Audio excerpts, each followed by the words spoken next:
Honolulu, Hawaii. As the sun sets on the regular season, Oregon State is soaring after winning 6 of their last 7 games, including an emotional win last week against in-state rival Oregon. But Hawaii's offense is flying high in the strength and accuracy of Colt Brennan's arm. Leading the nation in almost every passing category, Brennan aims to extend the Warriors' 9-game winning streak and set some new records along the way. It's Oregon State and number 24, Hawaii, coming up next.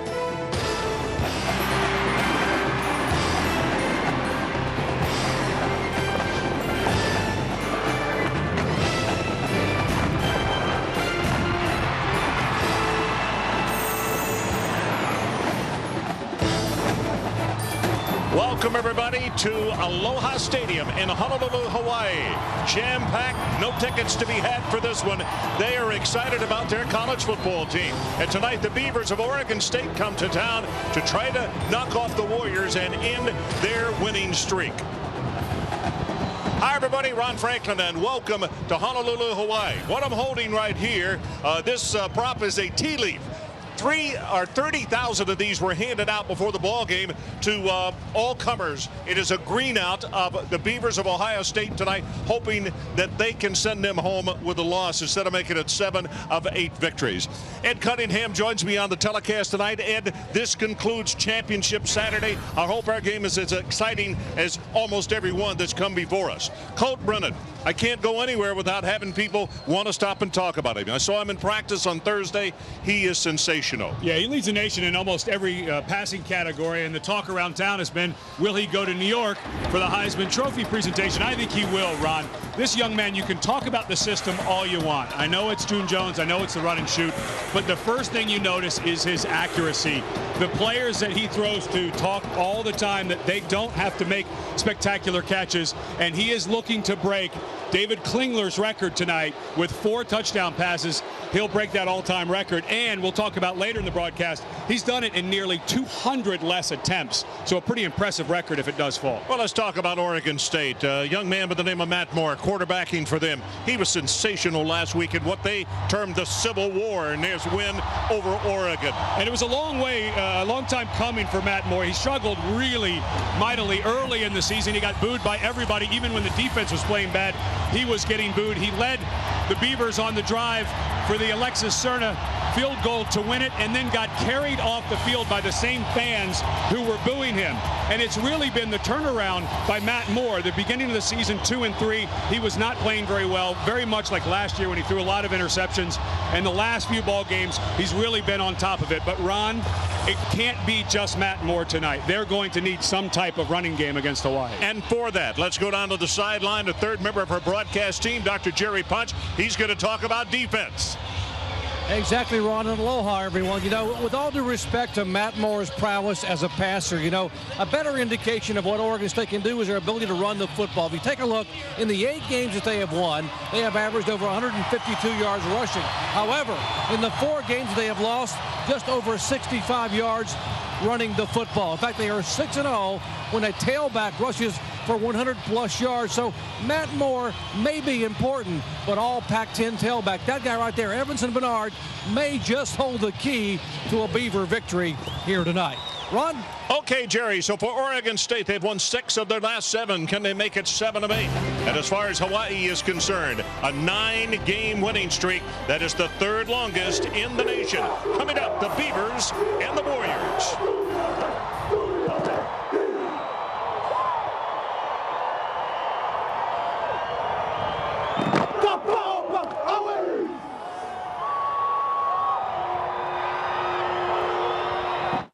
Enterprise rental car for the game. Yeah, they pick us.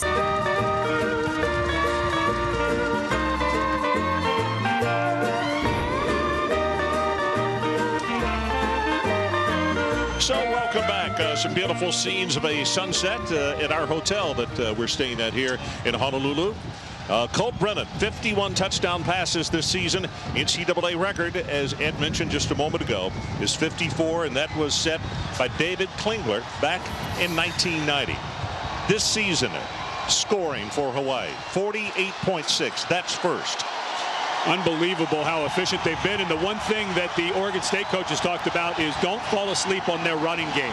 You would think it's all throwing in the run and shoot, but June Jones has an effective running game. 8th year as the head coach here at Hawaii, and if you think you were hearing wind noise in our headsets, that's exactly it. This is going to be a difficult throwing night. We are having intermittent showers as Cerna prepares to kick the ball off for Oregon State, and the wind, they are saying, is gusting up to 20. This is the strongest 20-mile-an-hour wind I've ever seen. It is going to be difficult for both quarterbacks tonight, and we'll see who adjusts and handles it the best. Here's the kick. Very long, and this is with the wind and will not be returned. It's 5 yards deep.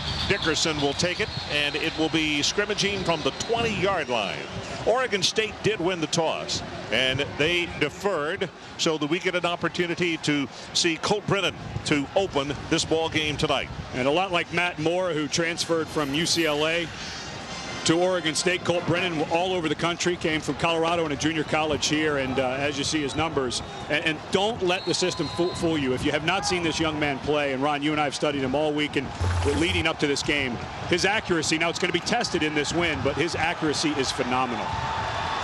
So on first down, and they always line up with 4 wide receivers. And you see a fullback to the right side who is in a slot position. And they'll go with a running play on the very first down. And it's Ross Dickerson.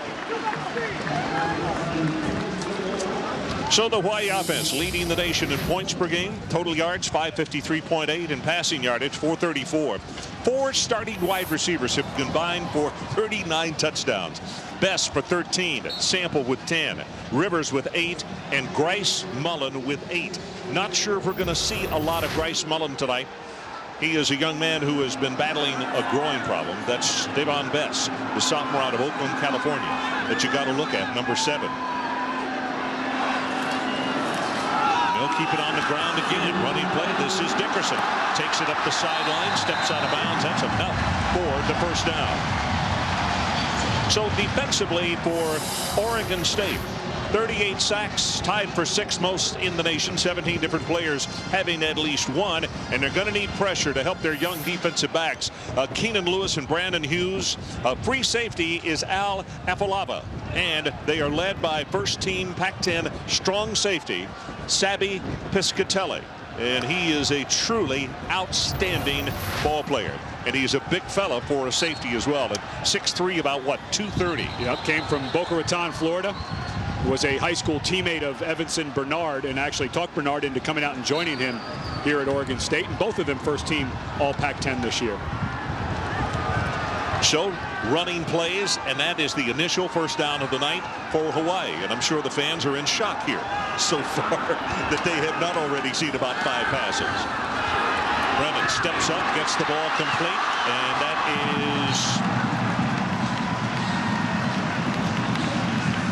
is, it's Bess on the receiving end, and they're going to say he picks up about 4 yards on the play. And Davone Bess, the one thing you notice right away with these wide receivers is how good they are with their hands.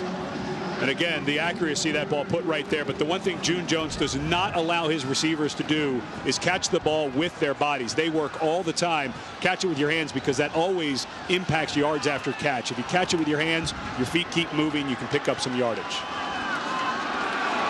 Second down, they need to take it to the 41.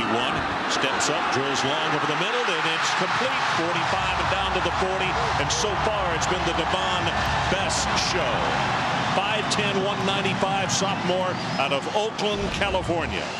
And Bess, who originally had committed to Oregon State, got in some off-the-field trouble, and was going to follow through to his commitment, but came to see June Jones, and June Jones has found a way with kids who have some troubled past and looks out for them and says, listen, you've got a chance to come here. You're going to play in a great offense, and he has high praise for this young man. June Jones has coached some great wide receivers. He said this may be one of the best. Grice Mullen checks into the ball game. That is him in motion, number 1. And they'll hand it off to him. And look at this little wrinkle right up the middle. 20 down to the 18-yard line. Piscatelli making the last 2 tackles. That is a gain of 20 yards on the play. Well, they do so many things formation-wise, and this is exactly what Mark Banker, the defensive coordinator from Oregon State, told us the other day on the phone. That is so challenging in this run and shoot. You would assume all you're going to do is drop back and play pass coverage, but they do so many different little wrinkles like that. That is just simply a little backdoor cut by Grice Mullen, but a wide receiver lined up on the wing, you just don't expect him to get the handoff. Dickerson back in the lineup, and they line him up at running back. Sets in the pocket, steps up, here comes pressure, and they will sack him. He will go down behind the line of scrimmage, so they will officially, Bryant Cornell is the man who will be given credit for the sack. Coach Riley. Excuse me, Ron, but Mike Riley, of course, was the San Diego Chargers head coach. He took over for June Jones. June Jones, who was the interim head coach after Kevin Gilbride was fired. And they actually spoke. Coach Riley called Coach Jones and just wanted to know about the organization and everything before he took the job, and said he gave him some very good advice about what to look for in that organization. Grice Mullen back on the field at wide receiver. Here comes pressure, and he's going to go down again. And Oregon State possibly lucky they didn't pick up a flag on still a later hit. Francis is the man who came in to make the tackle, number 4, Coya Jr. out of Rancho Cordova, California. And he comes on the corner blitz. Francis, a junior college player. They really needed some depth at that cornerback position. And this is the way, when Hawaii gets going, Ron, you have to bring pressure, and you have to bring it a couple of different ways. Their offensive line is very strong, and so a good way to do it is bring it from the outside, where you're probably not going to be going up against one of these big guys. One of the things that Hawaii gives people trouble with, they throw the pass very quickly. 2, 3-step drop, and they get it off. Here comes pressure again. Stepping up, dumps the ball up, and he throws it to an offensive lineman, and we wait for the flag to come down. No, you know what? It just looks like an offensive lineman. That was Maia. And he weighs 296 pounds, but he's a fullback, folks. So I threw you off, Ron, because I gave you the signal that there was going to be a penalty flag. But Maia, who used to be a he was about 350 pounds. 356 is what he weighed. And he's way down to 296 pounds. Heads up play, but boy, I really thought that was going to be a penalty. This is going to be a 50-yard field goal attempt, and this is into the wind by Dan Kelly. 10 of 11 this year. Good pass. Is this going to be long enough? No, just wide right. It was long enough, but the wind pushed it off just a little bit to the right. So a rare occasion. Hawaii does not score points on their opening offensive possession. Let's take a timeout. We'll be back to take a look at the Beavers after this.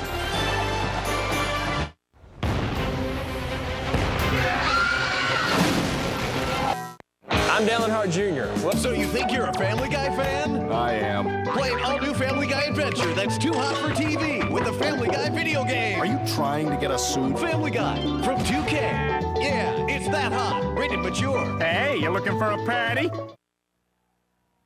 This is our house. We say every single time, man. We say every time, this is our house. We protect our house. And we take it to them. And let's ship them back to Oregon where they belong. Let's go. Let's go. Well, that was in the locker room prior to the game. One of the team captains, Ikaika Alama-Francis, with words of encouragement for his teammates. The defensive coordinator, Jerry Glanville, says he may be the hardest worker of any defensive player in America. He said he's never seen one like this guy. And now on the first offensive play, Joe Newton, the tight end, his focus was taken away because of the noise in the stadium, and also it was Hawaii shifting around on the defense. Offense, 5-yard penalties. And Jerry, we were just talking during the timeout about the wind. Is it bad on the field? Well, Ron, the wind is actually swirling down here. A moment ago, the flags on top of both goalposts are both facing toward midfield, like standing in a car wash. You got wind and water coming from 2 different directions at the same time. It is a swirl. Okay, like a car wash. That's interesting. So just the wind, not rain as well. Moore going to go long, and this one is with the wind. And the Gulf Stream, or actually the Pacific Stream in that case, took that one about 8 yards beyond the receiver. Jackson is the man that he wanted. So the lineups as we take a look at the Beavers on offense. They have outscored their opponents 108-48 in the first quarter this season. They have 5 all Pac-10 selections. Running backs Bernard and lineman Jeremy Perry. They're on the first team. Second team, Stroud the wide receiver, Coates and Davone the center.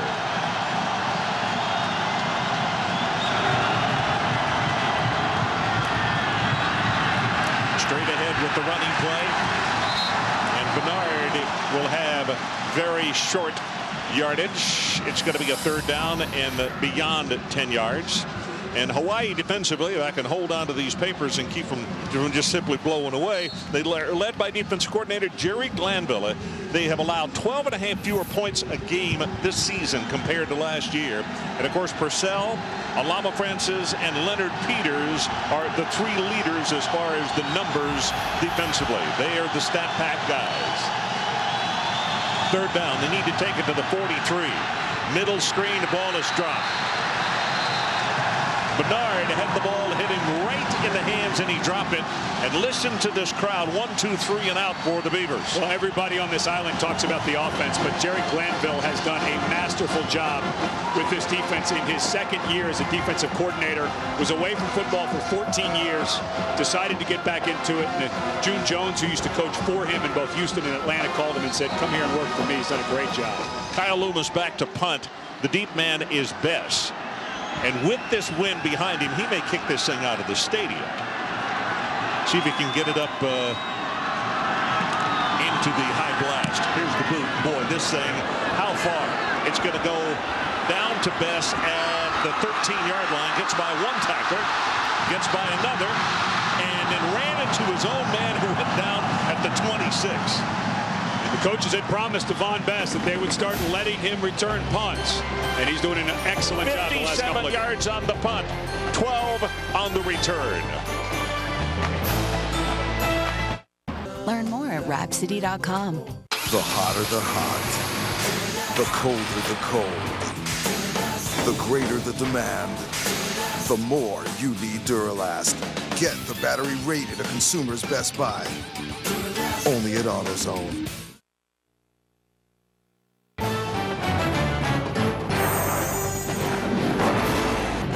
ESPN's College Football Primetime, brought to you by the Nissan Titan, proud presenter of the 2006 Heisman, and ESPN Game Plan, Maximum College Football.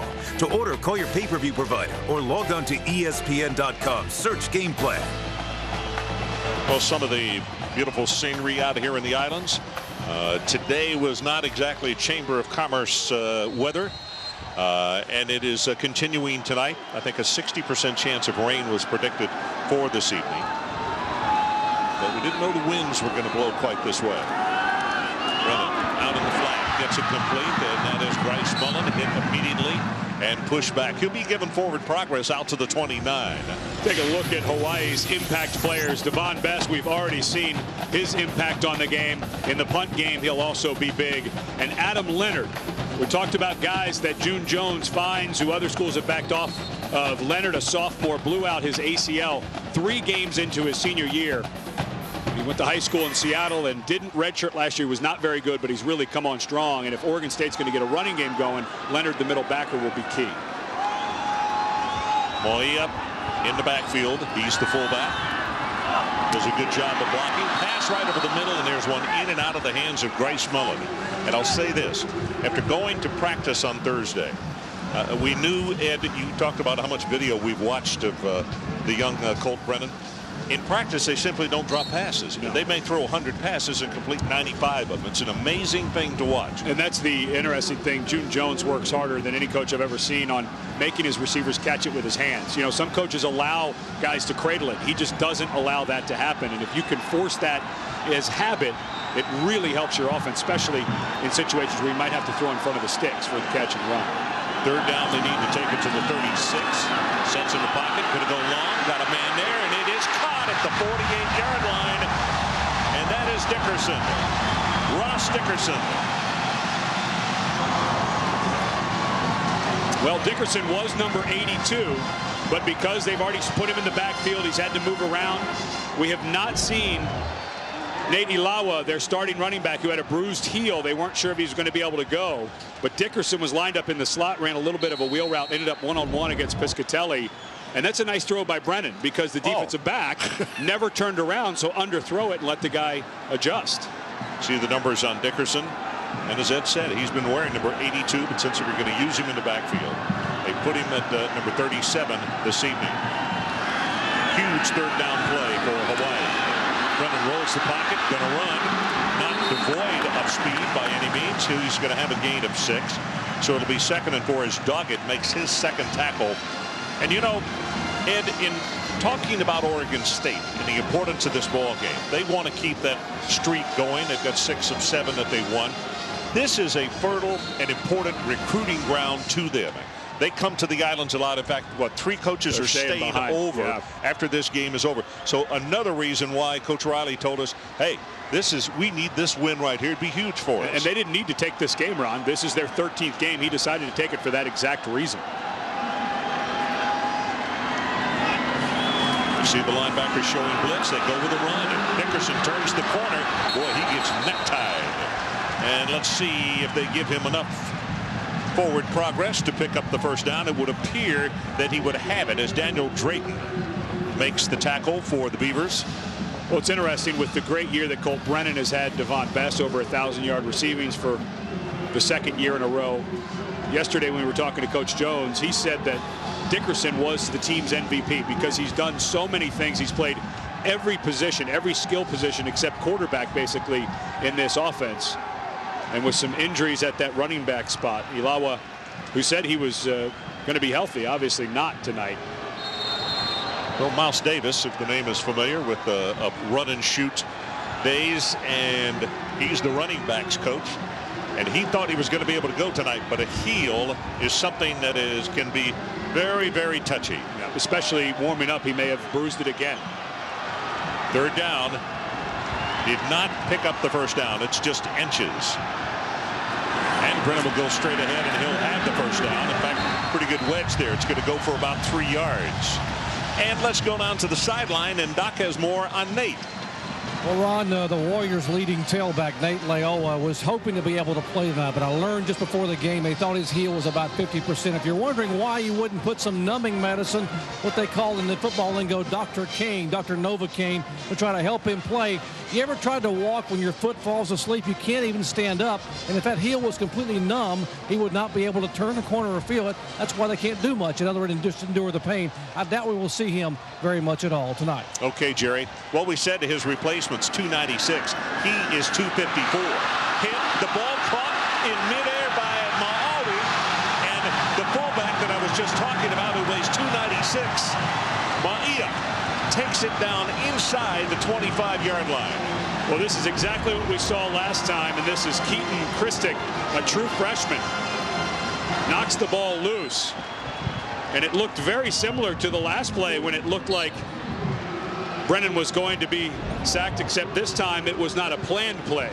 You ought to put that one in the books. Yep. Reagan Ma'ia, senior out of Stockton, California. And he is the young man we talked about, weighed over 350 and is all the way down to 296. Wants to throw. Got it out in the flat, has that one complete, and that's Bess again. And Bess, I believe, with his 4th reception of the young knight, is at the 20-yard line. Well, there's a lot of records on the line tonight for Colt Brennan. Everyone around here wondering if he's going to get a free trip to New York. We already mentioned the touchdown record of David Klingler. 1 touchdown, he ties 2nd with B.J. Simmons of Texas Tech. Completion percentage, he's going to have a great night to catch Dante Culpepper, but the efficiency one, that's a great one. Sean King back in '98 under Tommy Bowden had such a great year. We'll run those numbers for you as the night goes on. First down from the 20. Draw play, and they give it to the big guy again, and Reagan is going to be stopped. Probably a yard loss on the play. Keaton Christic is the man who made the tackle for Oregon State. Boy, and Christic, a true freshman, they were thinking about redshirting him, but Alan Darlin is fighting with some stingers, and this young man, 6'3", 223-pounder, got great speed. You can already see, Ron, why the coaches are excited. He closes on the tackle very quickly. Has the look of a linebacker too, doesn't he? I'll tell you, I felt sorry watching Darling yesterday. He wants so badly to play in this football game, and I just don't think there's any way. They hand it off back inside. Bess, ball is loose. Recovered. Well, let's see who got it. Oregon State says they have it, and I believe they do. Well, that's a great play by Joey LaRock, outside linebacker. Remember, we saw this play the other way to Grace Mullins, this to Davone Bess. And Joey LaRock, a outside linebacker. Well, wait a minute. I never saw a beanbag go down. Are they saying that he was down before the ball came out? Obviously, they thought so, but Hawaii better run this play in a hurry because I think that was a fumble. Boy, it sure did look like a fumble to me, Ron. They called it an incomplete pass. No, he handed that ball off. Oh, of course he did. Wow. Well, like I said, they better get this play off in a hurry. Third down, pressure off the corners, drills it in zone, in and out of the hands of his intended receiver, Bess. And he was there for the touchdown. Yeah, he short-armed it.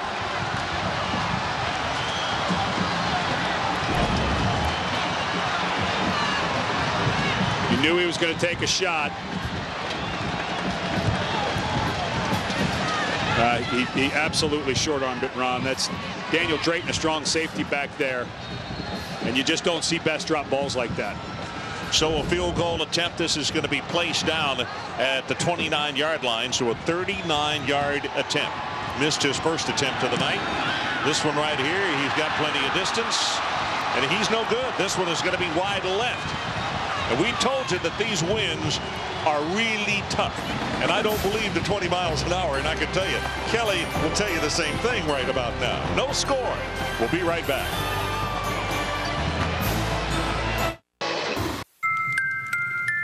Right now, get the Red Razor V3M for only $39.95.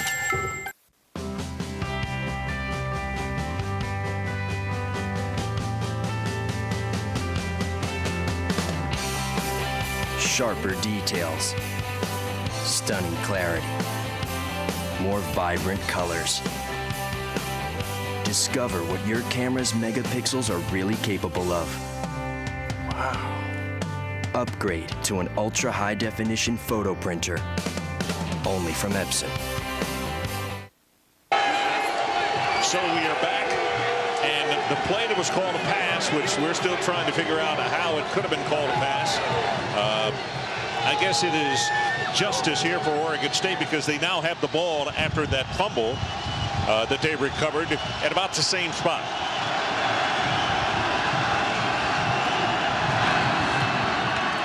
Straight ahead with Bernard, has 5, has 10, counted off at 15, and now making 20 yards. And let's check down on the sideline, and Dr. Jerry Punch has got more on that mysterious play we saw a moment ago that was called a pass. Jerry, why? Well, Ron, Mike Riley went out and talked to the referee, Bill McCabe, and asked that same question, why is that not a fumble? And the referee told him when he tried to challenge it was not challengeable. He said once they handed the ball off or once the pass was called incomplete and the whistle was blown, it was not challengeable. He wanted to challenge it, and he was told he could not. Okay, well, that's true. Right, yeah, because the whistle blows, so possession was not recovered, so it is a dead play.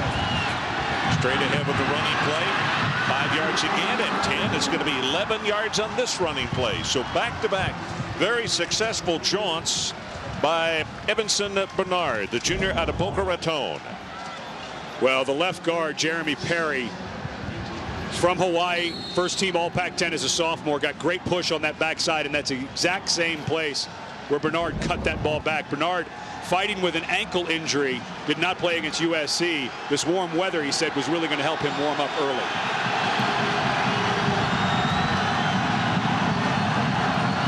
Powers in motion. They go straight ahead with the running play. Whoa, does he get whacked down?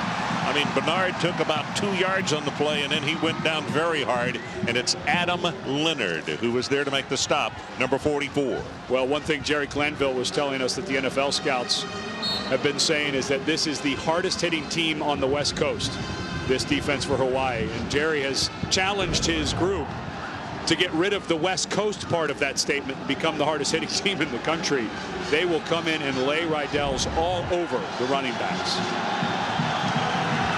You see the numbers on Adam Leonard, 98 tackles. Second down, straight ahead with the running play. Breaks a little bit this time, and it's going to be a third down at about 6 yards for Oregon State.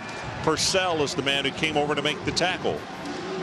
Bernard is built so low to the ground, 5'9", 204 pounds, and he looks like he's got his burst back. He sprained his ankle pretty severely against Arizona, missed the huge win against USC, and he's only had one 100-yard running game since then, but he looks like his old self. He's got that good burst. I asked him with a smile which side of the line he'd like to run behind most, and he said, all of those guys are great guys. I don't want anybody angry at me. He said, they're just good people. Pass out in the flat. That's Powers. Got it complete. Going to be bumped out of bounds at the 37-yard line, and that is enough for the Beavers' first down. Well, Powers is the big inside slot receiver, and he just runs an out cut. This is where Matt Moore has really improved his game, is throwing the ball on time with accuracy. He threw that ball just as soon as Powers made his break. And you can see the confidence level in Matt Moore. It just wasn't there earlier in the year. And he's starting to feel, he's got so much potential, Ron. He's starting to really fill into that role. Oregon State has made a habit of scoring on their opening drive over most of the season. Didn't get it tonight, but they got their best drive of the evening going. From the 36, drills the ball, has a man, and that is caught by Jackson. Reuben Jackson, senior out of Stockton, California. Junior college transfer. Well, this is a heck of a throw in the wind, Ron. You're on the right hash. Jackson runs a deep out cut. This is all the way back across the field. This is one thing. When Matt Moore was named the starter as a freshman at UCLA over Drew Olson, the reason was that arm strength. He has a very promising arm. He's going to get a very good look at the next level because of that. That's a heck of a throw in this win. Well, he threw well against Southern California, enough to upset the Trojans. One of 2 losses for them as they were surprised by UCLA today. First down, new line of scrimmage, the 21-yard line of Hawaii. Blitz coming off the corner. Got a man, and that's good for the touchdown to Joe Newton.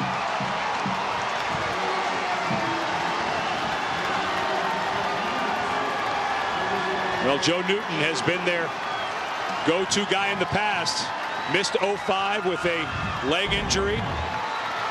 Lined up the tight end, runs right down the seam, and Hawaii has struggled with tight ends. The safety was late getting over there. Boy, the safety was awfully late, Ron. That was Leonard Peters, who just got sucked way up into the line of scrimmage. He's got to be over the top of that. Cerna to attempt the extra point. And he knocks it home right down the middle. So let's take a timeout. That is the end of the opening quarter. With our new score, Oregon State 7 and Hawaii nothing.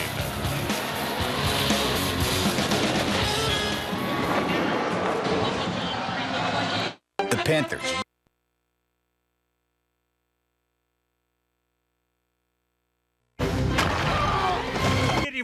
Okay, see you later.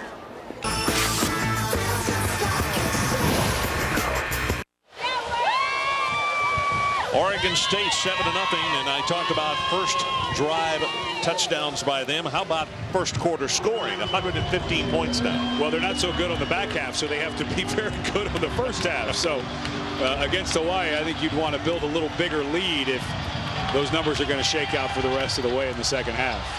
Here comes the kickoff. They're going to put this one on the ground, and is now being pitched back to one of the return guys. And that is Dickerson. And Dickerson finally stopped as he crosses the 35. Well, Sunday night, be sure and join Reese Davis, Mark May, and Luke Holtz for a complete breakdown of each and every college football bowl game. The 2006 Bowl Selection Special on ESPN at 10 Eastern is also available in high definition on ESPN HD. Well, Hawaii will be right here on December 24th for the Hawaii Bowl. Not sure of their opponent yet. And Oregon State headed to El Paso on December 29th for the Sun Bowl.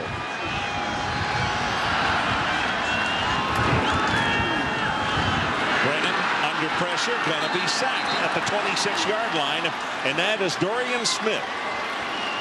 Oregon State plays a lot of interior linemen. Take a look at the BCS. Of course, everything went a little crazy today with USC losing to UCLA. What an amazing job by UCLA's defense against that high-powered offense. So now Michigan, Florida are standing there. And I got to tell you, everyone is saying it's a foregone conclusion, Ron, that Michigan's in. I don't buy it. I think Florida goes up in the computer polls, and I think they'll nip at the heels of Michigan in the human polls, and I think they've got a chance to go play Ohio State.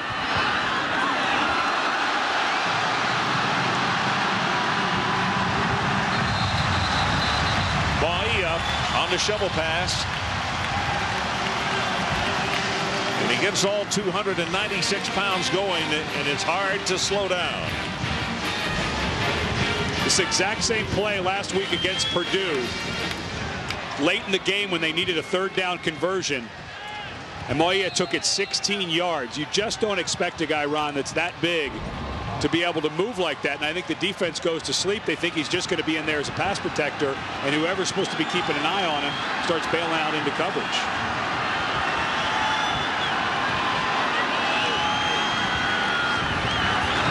Ilawa into the ball game at tailback. Pass right over the middle, got that one complete. Tried to break a tackle. It's Ian Sample, number 3, a senior out of Washington Township, New Jersey.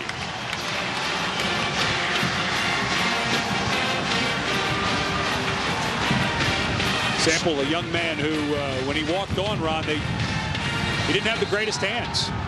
Coach Jones worked with him and worked with him and worked with him because he's so quick in space, and he's really figured out how to catch it. It was huge against Nevada. In fact, they got the Nevada secondary confused, and he caught one for 63 untouched. Bryce Mullen turns the corner, 25-20, inside the 15 as he's knocked forward.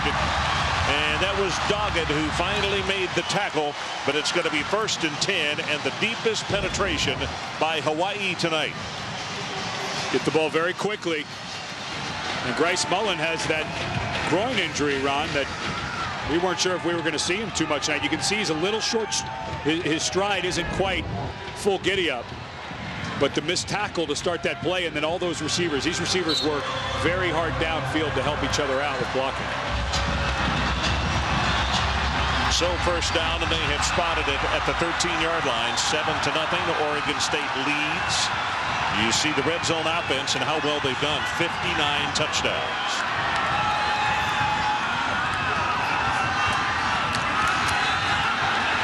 Ilawa puts up a big stiff arm, and he'll go out of bounds inside the 5-yard line. Piscatelli finally is the man who rode him down, but he also received the stiff arm before he could bring him down. Nate Ilawa, Dr. Punch gave us the report on his heel. He bruised his heel late in the game against Purdue. But Savvy Piscatelli got to go low on this guy. 5'9", almost 260 pounds. I don't think you want to tackle him high. Well, that's the reason. Actually, you got to hit him around the ankles, and that's pretty low. Good look at Nate, senior out of Stafford, Virginia, son of a military man. That's how he became interested in Hawaii. Play action to him, pass over the middle, and the receiver got knocked down, and now here comes the flag in. Well, Ron, that looked like incidental contact to me. I think that was Francis. Yeah, it was. Yeah. It looked like he was running to make a play on the ball and just got his feet tangled.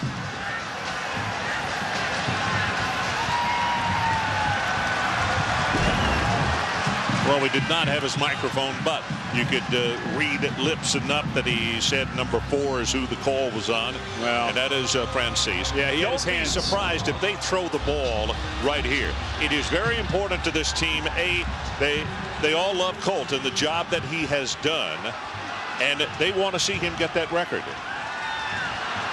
Well, he needs 3 to tie David Klingler. It looks like we've got a timeout, but if he throws one here, he would go into second place tie with B.J. Simmons of Texas Tech with 52. Well, right there, and Colt we trust. Part of the green out here at the stadium. Oregon State, as we showed you when they scored their touchdown, with quite a few folks over here wearing the Beavers orange.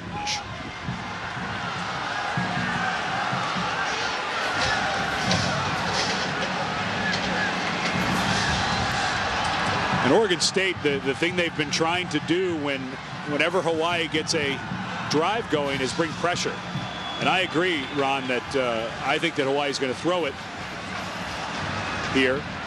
And they've had success with that corner blitz.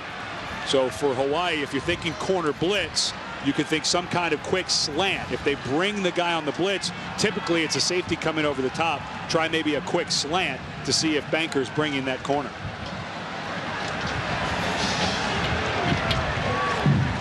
So Colt Brennan continuing to look over the wristband that he has on. Gentleman right in the middle of the field working desperately trying to pick up some of the paper that is blown out there. And that's kind of like trying to find a needle in a haystack. He looks around, and every time he picks up one, 10 more come blowing out there, or 100 more for that matter.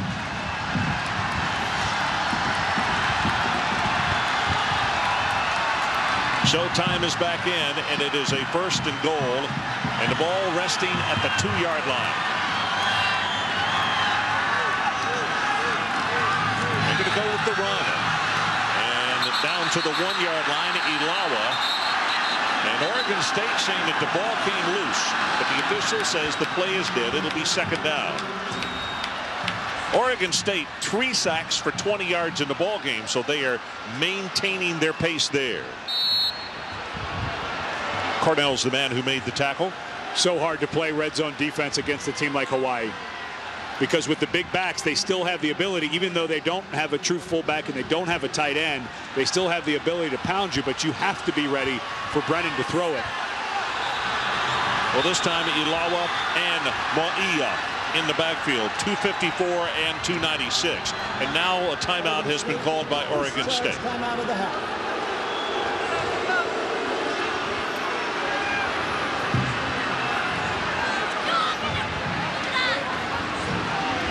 Well, I wonder if Oregon State didn't have the personnel they wanted out on the field, but that's the hard part, Ron. You have to stay in either nickel and dime the entire game, and down on the 1-foot line, it's so typical in football to have your heavy people out there and have 5 defensive linemen, 4 linebackers, but you just can't have that against these guys.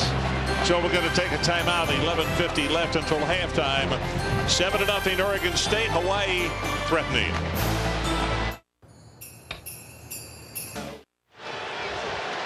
Well, 7-0 to Oregon State. Gentleman right there, good friend of Dr. Jerry Punch. One of his sideline passes tonight. Oregon State is not going to be charged with a timeout on that last play. There was confusion. Coach Riley was trying to ask a question, and they thought he wanted a timeout, so they have now termed it an official timeout, and Oregon State will not be charged. See if they run it or pass it. They're going to run it. Big Nate, Ilawa, touchdown.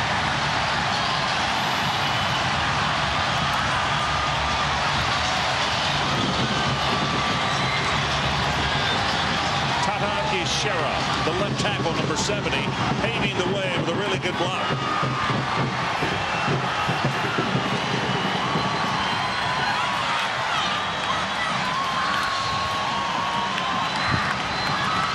Now the little man who was picking up the paper, he's going to be busy. He's got a lifetime job right now.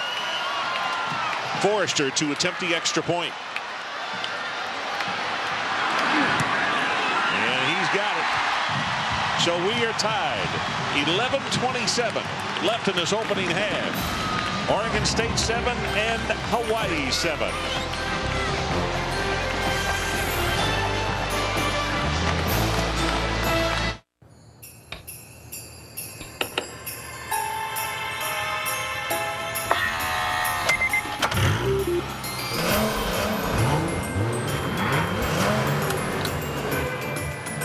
It's the most magical time of the year. Experience advanced performance and technology at Acura's Drive Home for the Holidays sales opportunity. Take advantage of special financing on select Acura models for well-qualified customers. Okay, looking good. You know, Al, with your good driving record and your son's good grades, I think we can save you a few $100s. That's great. State Farm's got football fever. I never get used to that. You'll get it too. That was excellent. They love this time of year. To see how much you can save, call an agent or visit statefarm.com.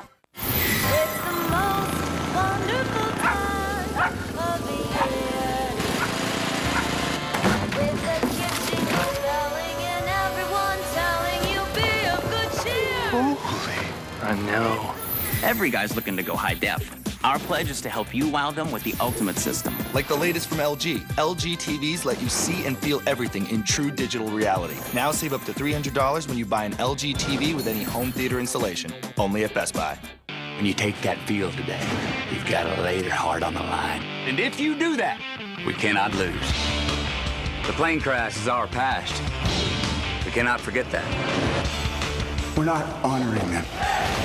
We're disgracing them. This is where we have come from. This is how we got here. This is who we are today. We are. We Are Marshall. Rated PG. Starts Friday, December 22nd.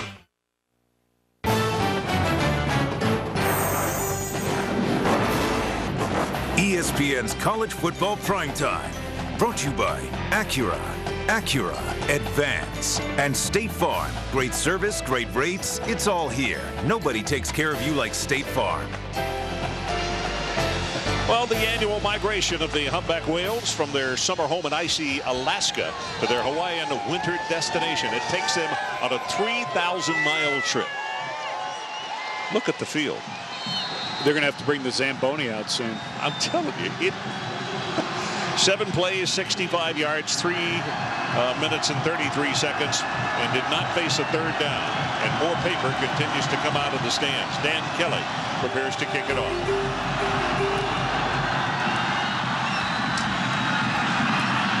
One yard deep in the end zone. Lawson breaks a tackle. He's gone. It's counted off. 50, 40, 30, 20, 10, 5, touchdown, Oregon State.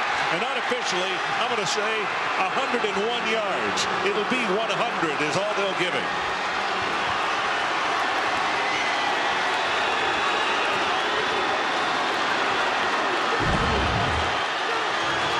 Well, Hawaii got stacked up on themselves, Ron. As Lawson goes to run, they're all the way across, and the safety never got over the top. The 2 safeties got up into the line, so as soon as Lawson broke it, there was nobody home. Well, the school record is 100 yards. Tim Alexander, 1998 against SC, and Ray Turoli against UCLA in 1971 with a 100-yard return. Extra point attempt, up and good. And boy, just like thunder and lightning, that quickly, it is now 14-7 Oregon State. Let's take another timeout.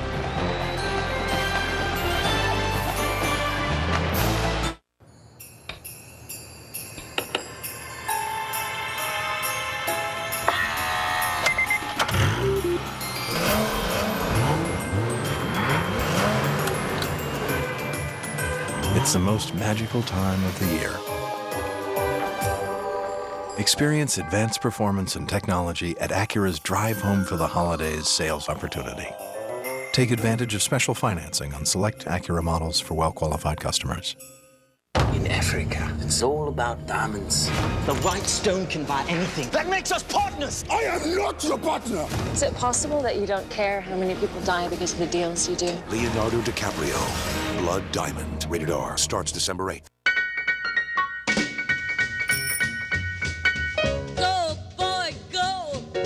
Go, boy, go! One big life. Go, boy, 4 ways go! to dress it. Now stop! There ain't no more!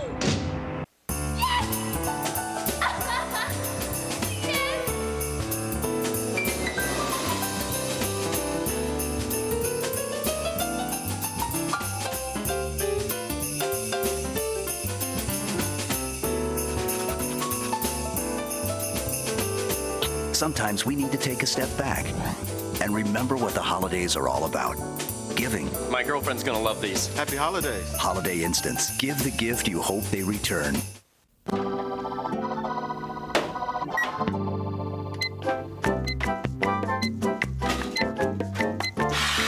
Amco's Power Purge.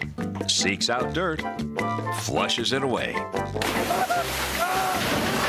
The perfect thing for your transmission. Amco's Power Purge Transmission Flush.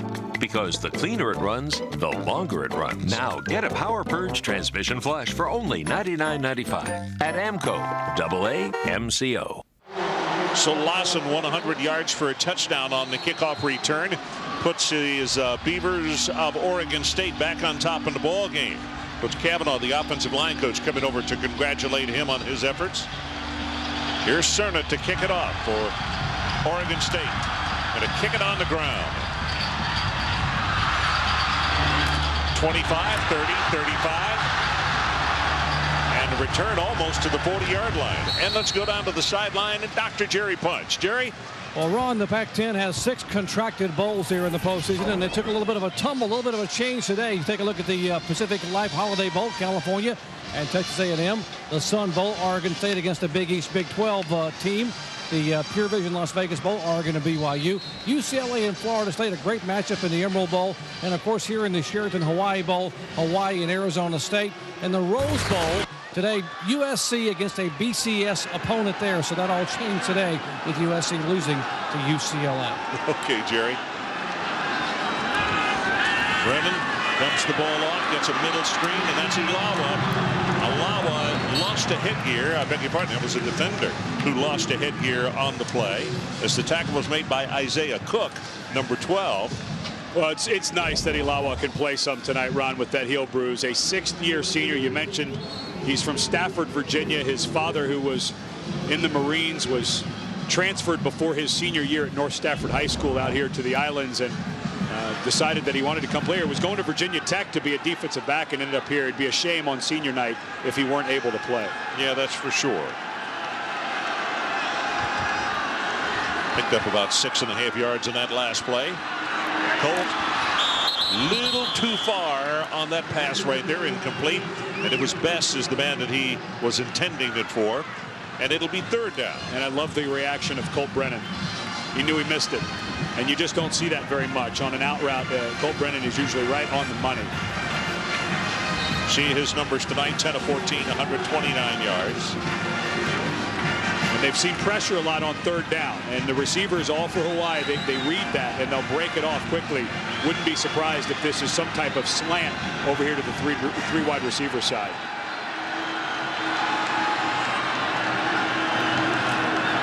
Men in the box on this play. That pass caught at the 40-yard line. Stepping out of bounds quickly is... And it's Chad Mock, who had just come into the lineup. Senior out of right here in Honolulu. Have not seen him very much tonight. Well, this Colt Brennan saw one-on-one on that side and just makes an excellent throw on the back shoulder of Mock. That's the 2nd time we've seen that, Ron. When Brennan sees that the defensive back does not turn and watch him, he knows he can throw it behind him because the receiver is watching him the whole way. Blitz coming right up the middle. Collision there as Cornell came in and bumped into the quarterback, and that drew a reaction from the crowd.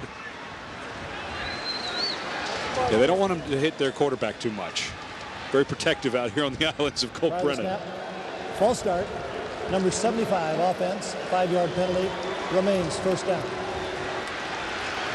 Well, there is no 75. Well, that goes along with the mystery timeout, the fumble that, the pass that wasn't a pass. Yeah. Could have been Hercules Satele, 65 maybe.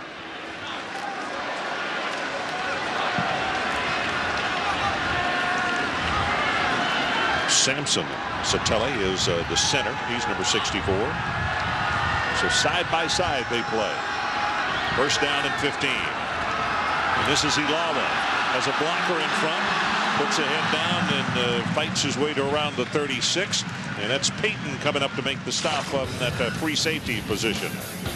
Game track tonight, Colt Brennan. And more for Oregon State with the touchdown pass to his tight end. And then the long kickoff return. Lawson goes 100 yards to put his ball club on top.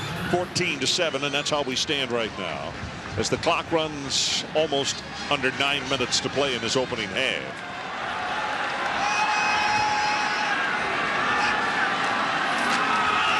Ilawa again.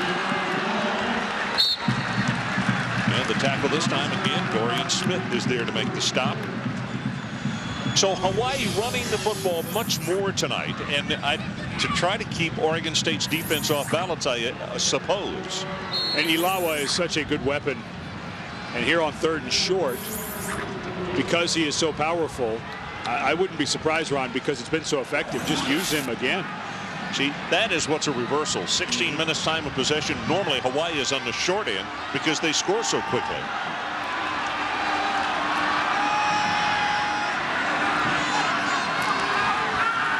Short drop, pass batted into the air, and in fact it was Colt Brennan who went back over and tried to make a reception of the batted ball. And I think this is a position where June Jones will go for it. Dan Kelly's already missed 2 field goals in this swirling wind, and you're on the 32. If you punt the ball and it goes into the end zone, which it most likely will, you'd only gain 12 yards of field position. So this is a great opportunity to go for it here on 4th. So 4th down, and the Warriors will go for it. Just over a yard to pick up the first. You see their conversions on the season, 7 of 18.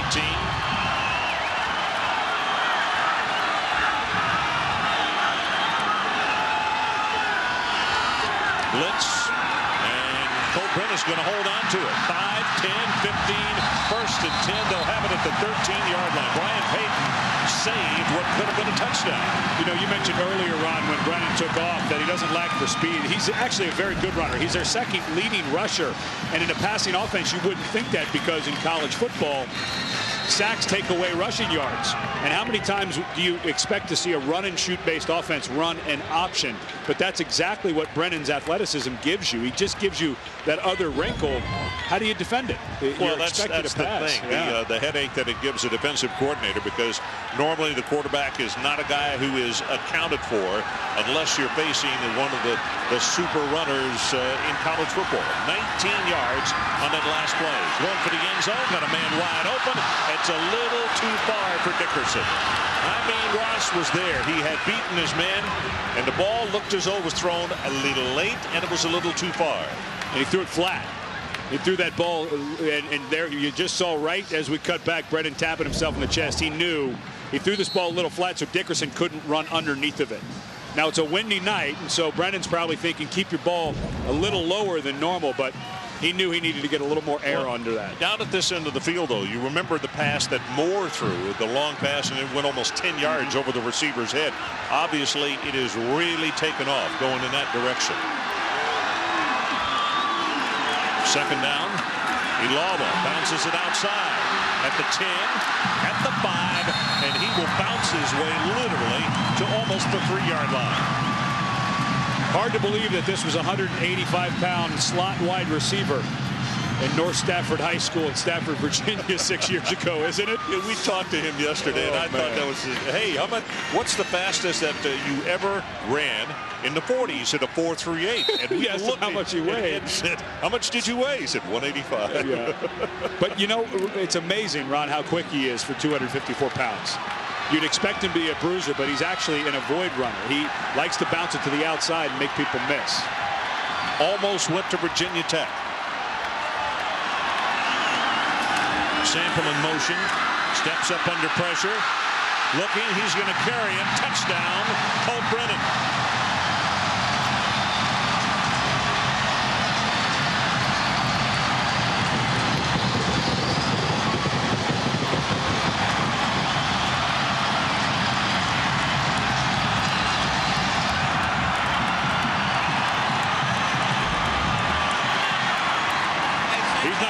Until tomorrow how close he was to being sacked by Van Orso. Orso did an excellent job battling over that left side of that offensive line, and Brennan just got away from it. Forrester to attempt the extra point, trying to put us back into a tie situation, and he does. I have a feeling that the defensive staff for Oregon State is saying, fellas, that was way too easy on that drive right there. 14 Oregon State, 14 Hawaii. We'll be right back.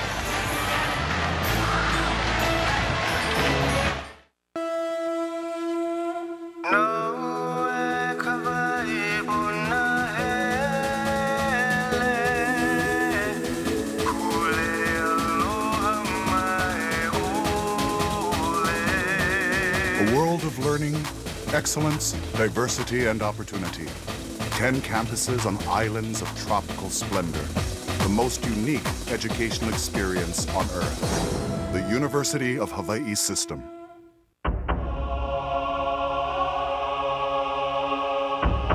Explore a place where amazing things happen.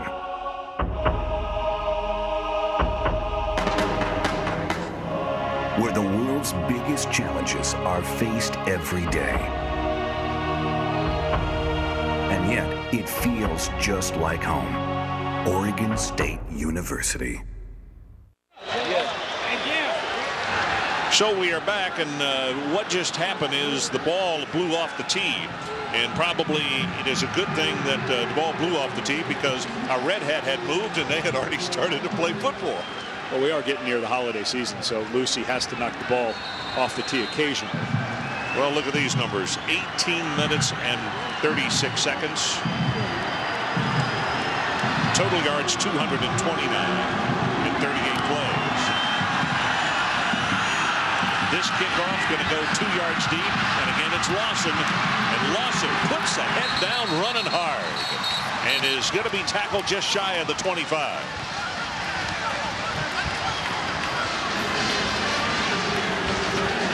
Well, you know, coming out to the island with Colt Brennan, junior quarterback, it's going to be a back-and-forth game. Because of the kickoff return, we have not seen Oregon State's offense on the field much. I think they need to, with 6:43 left, hand the ball off to Bernard. Get Evanson Bernard into this game, shrink this clock.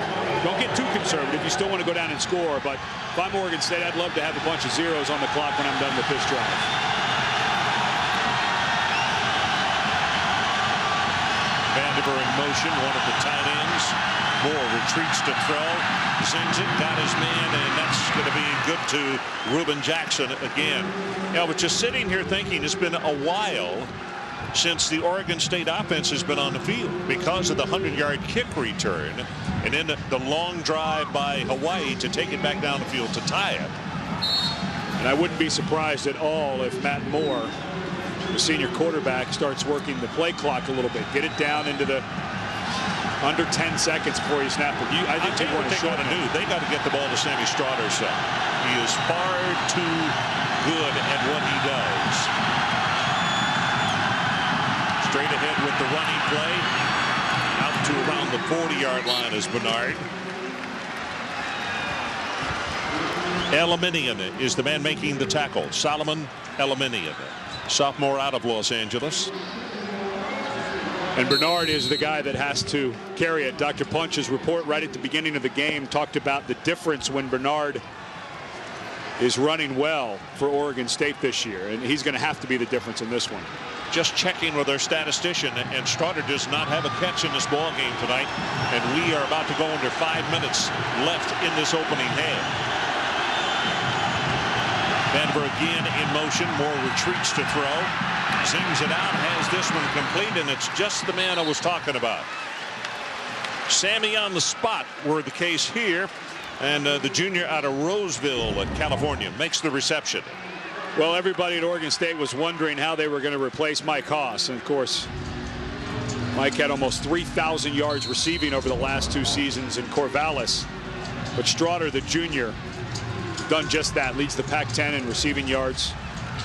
Second team all Pac-10 selection last week, and has really turned himself into a fine return man as well on punts. Well, you see the average per catch. He is extremely valuable to them. Comes a blitz off the corner, straight ahead with the running play, breaks it big. A gain of 10 yards on that first down play by Bernard, and it's Adam Leonard who put the stop on him. Doc Punch, what do you got for us? Well, Ron, before every game, Evanson Bernard goes through a ritual in the locker room where he gets down and he says a prayer that he honors his mom, Josette Laberius, who died of thyroid cancer before he entered high school. He says his mom is his inspiration, and he tells her what he's going to do for her today. And then right before he goes out to play the game, he puts her initials JL on the back of his gloves. He said, "Today I told her this one is for you." A very inspired young man I spoke to just before he came on the field to play this game tonight. Okay, Jared, good story. Powers the man in motion, and they give it again to Bernard, and he cracks his way inside the 30 to close to the 29. There was some late jousting going on after the play, the reason for the reaction from the crowd. Jeremy Perry, a local guy on Oregon State's offensive line downfield. It's a left guard as he gets up. Boy, he is a powerful man. Play is over. Yeah, they should have thrown a flag there. The umpire pulls him away, Ron, but you really should have thrown a flag. And Coach Kavanaugh brings him over, sits him down. Back in the pocket, Moore near sideline, got a man open, got it for the touchdown, and there is Jackson. Reuben Jackson got those quarterbacks turned completely around along with the safety, and it is touchdown Oregon State. There's Paddock and Newberry over there. Both of them went for the ball and misjudged it. Patek and Newberry both not nearly close enough and turned around. And you see Reuben Jackson, and give a lot of credit to the offensive line for a nice job of blocking to protect the quarterback man Moore.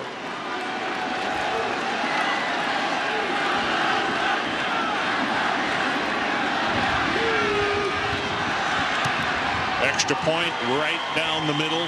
3 minutes and 26 seconds left until halftime. And our new score is Oregon State 21 and Hawaii 14. Hey, hungry. Watch the safety, Patek. He's just going to take a bad angle, Ron. He's going to come entirely too flat. As he turns to make a play on the ball, he just never saw the receiver. He also took the cornerback out of the play. He was as good as a blocker. Well, he never saw where the receiver, Jackson, was. And he's got to adjust to the receiver because, of course, that's where the ball's being thrown. 75 yards in 6 plays, using up just under 3.5 minutes. And Moore, 6 of 8, 96 yards, 2 touchdowns. Jackson, 3 receptions for 53 yards. And Moore completed 6 in a row. So I talked about their offense being on the sideline for a pretty good time right there. They heated up in a hurry.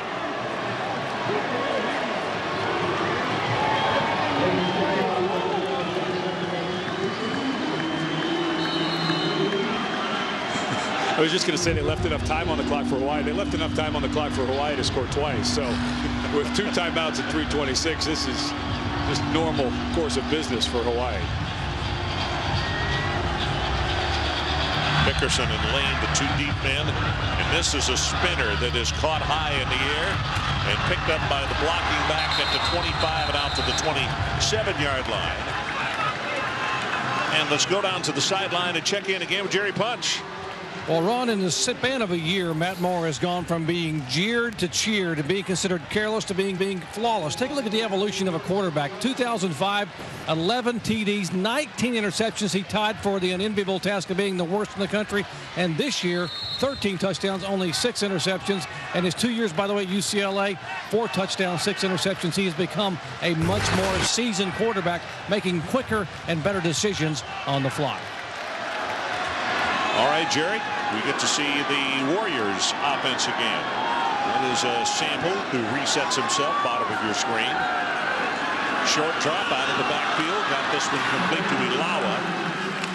And Derek Doggett, it comes over to make the stop. Reese Davis, let's check in with you. You still awake?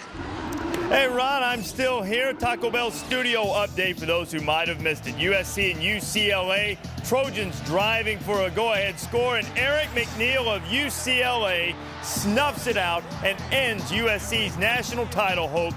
Bruins win the game 13-9. Okay, Reese, thanks so much. Boy, a lot of people shocked over that one. Out here in the islands they were. That was the only thing they would talk about other than tonight's ball game here against Oregon State. Second down. Zings this one out in the flat. Got it complete to Rivers. And the ball came loose. And now here comes a late flag in.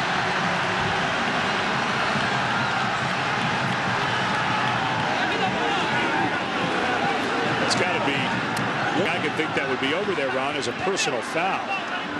Well, he was looking and discussing.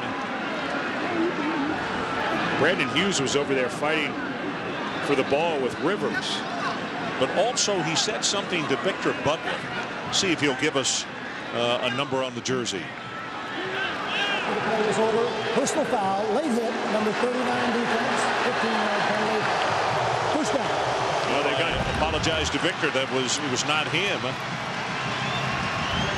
And the ball does come out from Rivers. He goes Drayton and gets it, and here comes Drayton. Came in late. The whistle must have had to have blown because the player was down with the ball.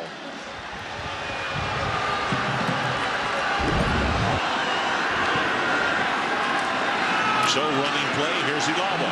Turns the corner, blocker in front, and is going to be stopped at the 46-yard line. That's a gain of about 8. And it's Brian Payton who is there to make the tackle. And Hawaii needs to get going a little bit. With 2 timeouts, they're able to run some, but now they're coming right up to the line of scrimmage as the clock continues to melt. Ilawa goes out of the ball game, so they're bringing another wide receiver. No, beg your pardon. Maia, number 34. Reagan, the other tailback, checks into the lineup. Here comes a blitz off the corner. Pass is caught at the 45 by Bess. Bess breaks the tackle. Did he get out of bounds? No. The official says spin the clock. They'll stop it momentarily for the first down to move the chains, but he's down at the 34. Bess is so good with the ball in his hands, Ron. Watch how quickly when he gets the ball he starts to make moves and make people miss. This is why June Jones said he may end up being the best receiver he's ever coached. And you're talking about guys like Andre Rison and stuff. I mean, that's pretty high talking from a guy who was a head coach in the NFL. 55 seconds left until halftime. Going through his reads, throws this one away. Did he get it complete? Yes. And the official, this is unbelievable, says wind the clock. He didn't get out of bounds. He got knocked 3 yards out of bounds. Well, that was Bess. And because he wound the clock, June Jones had to take a timeout there.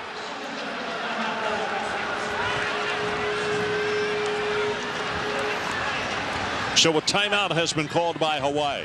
They stopped the clock with 41 seconds showing on the clock. Well, this is one Brennan may have wanted to throw away. You got to save these timeouts thrown in front of the sticks. Not quite sure why they would wind the clock there. Yeah, the players, never mind. Player was knocked out of bounds. Coming up at halftime, no Troy in Glendale. A mountainous victory, and also Wake awakens. I just want to say one thing. Jim Grobe, I know that there are a lot of people, and there are a lot of different competitions for National Coach of the Year. But I'll tell you what, if Jim Grobe is not Coach of the Year with what he has done with a Wake Forest team that is talented, yes, but when you lose your starting quarterback, your first tailback, then you lose your second tailback, and the third one, you move in from wide receiver, and he gets dinged, and you don't have him for a game, and you win your conference championship. I'll tell you what, my hat's off, and what a classy guy. It's a classy operation there, and they deserve a huge pat on the back. In fact, I have a feeling that a lot of Demon Deacons may still be up down in Jacksonville now. Riley Skinner, the quarterback, he's from there. I'm sure he's still having a good time. Quick out pass. Got this one thrown to Bess. Tries to turn the corner. Going to be tackled at the 21-yard line. And that's Piscatelli. Well, now Ron, with 1 timeout in 34 seconds. 3-4 plays in there. I think you might want to try to get one closer and then take a couple of shots and save that timeout in case you need it for your field goal unit.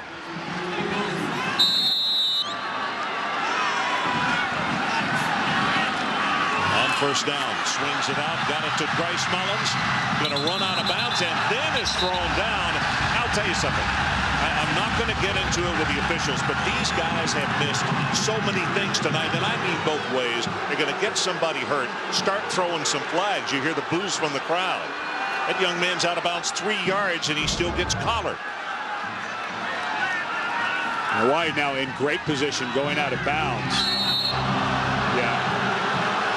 Well, it looked like a continuation. I don't know that Brian Payton Piscatelli was still holding the receiver down just a moment ago. There was no flag. We saw the fisticuffs down here with the offensive lineman when he got called to the sideline, and they scored on the next play. So this has been a strangely officiated ball game, both ways. Not just one way, both ways. I think you've got to think end zone. Here comes pressure. Steps up, got a ball in the end zone, touchdown Hawaii. And there's a flag down at the 1-yard line. Bess made the reception. Now let's see what the call was.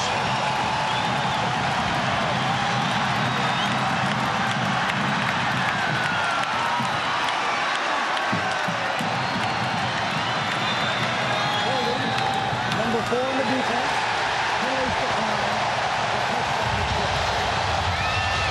What an unbelievable job by Colt Brennan.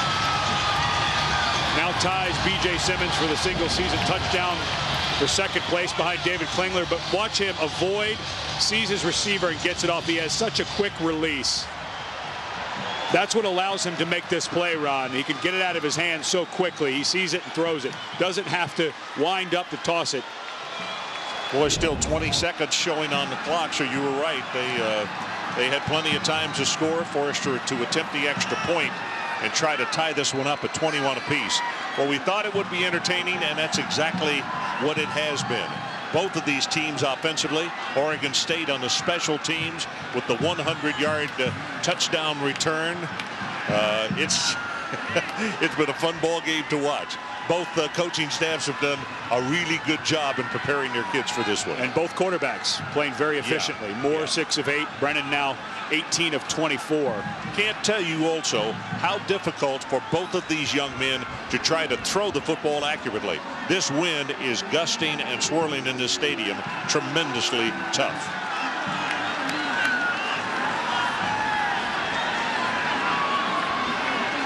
That was an amazing escape. To be able to jump out of the way that quickly and then get his eyes downfield was very impressive. Forrester to attempt the extra point. He's got it. So we're tied at 21 apiece.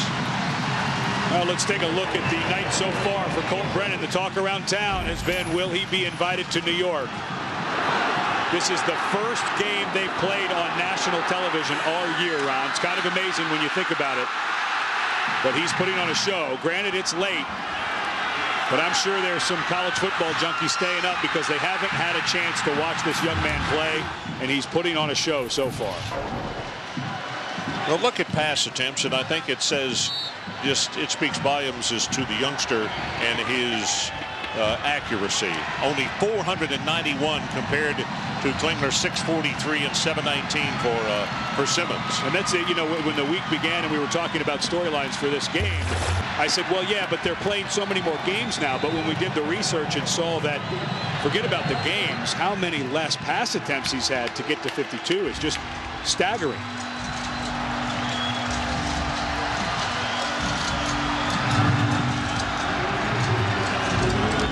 Well, let's see if Lawson can do it again. He kicked this one on the ground to make sure he does not work his magic.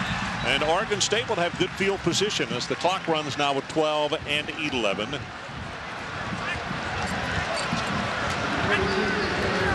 "11 seconds showing on the clock. And they'll start to wind that very shortly. And Oregon State does not seem to be in a real big hurry on the near sideline. Well, if you're going to do anything, Ron, you'd have to throw it. And in this swirling wind, why would you even risk that? You just don't. You don't want a turnover right now. Just get to halftime, tied at 21. Well, now they wind it, and it's under 10 seconds.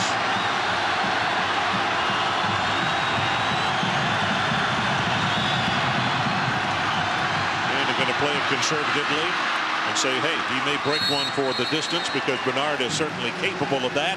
And he's going to be tackled just across midfield by Lewis. And we are at halftime. Let's go down to the sideline. Dr. Punch.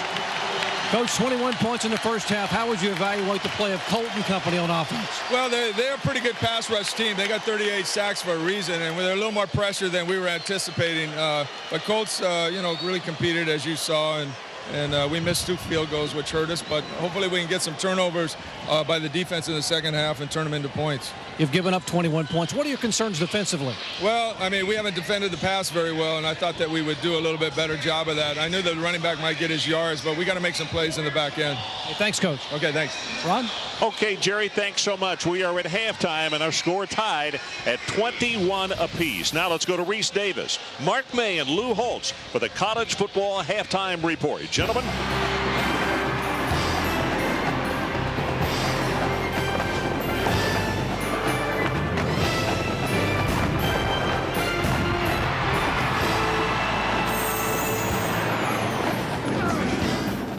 So you thought you knew who was going to play for the national championship. Not if you're number 2. BCS Chaos will sort it out for you when we come back. This halftime report brought to you by Yamaha ATVs. Ain't nothing tougher than a Yamaha.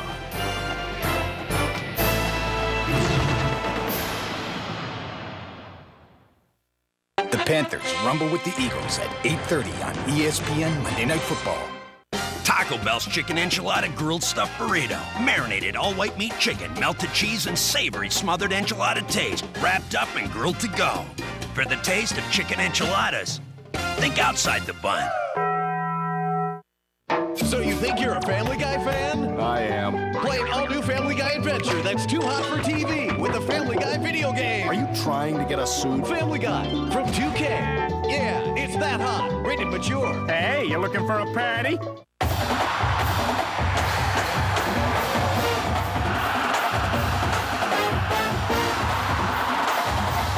The Rose Bowl game, presented by Citi. New Year's Day on ABC.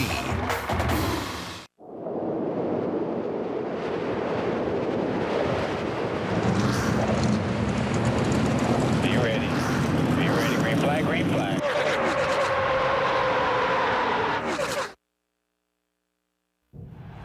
There are no fans in the stands. No one watching.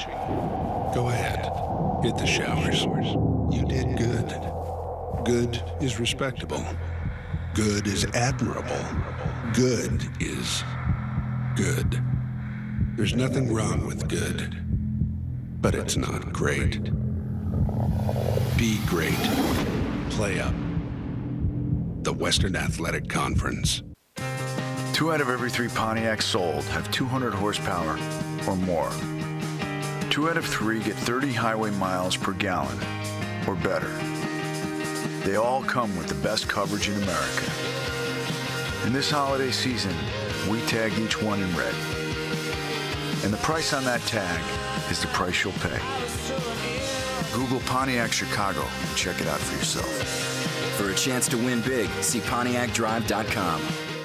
The Ortho-Evra birth control patch has been marketed as a safe birth control method, but that may not be true. I'm attorney Bob Goldwater. If you've used the Ortho-Evra patch and have had a heart attack, stroke, blood clot, or pulmonary embolism, you may be entitled to a large cash award. The Ortho-Evra patch may be to blame for your heart attack, stroke, blood clot, or pulmonary embolism. Call the law firm of Robert Goldwater. 1-800-640-9393. That's 1-800-640-9393.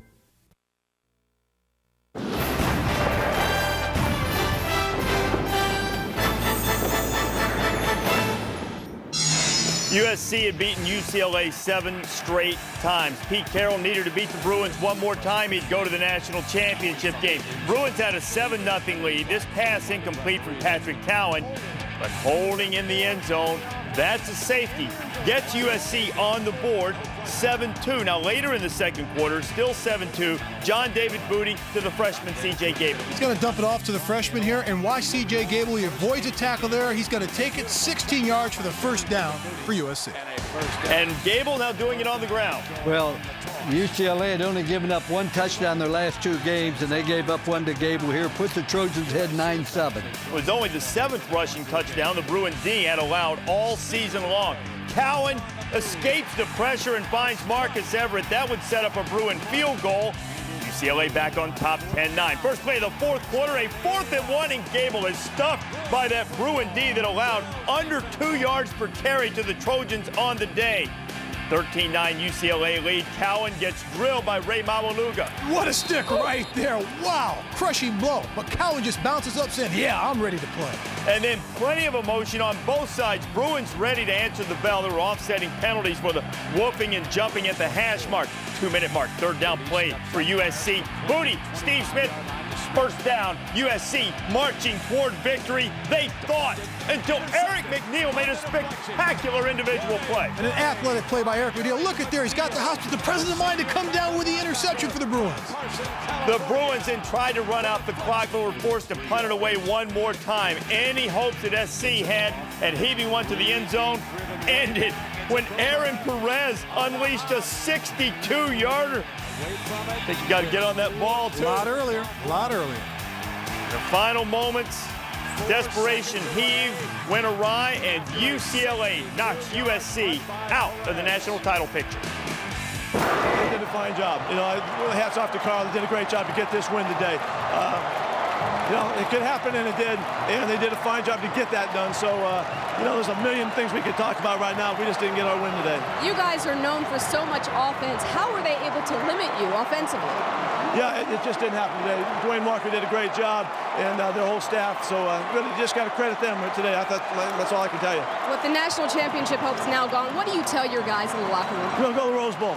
We're going to go to the Rose Bowl and make it a great event for us, and do everything we can to have a great time.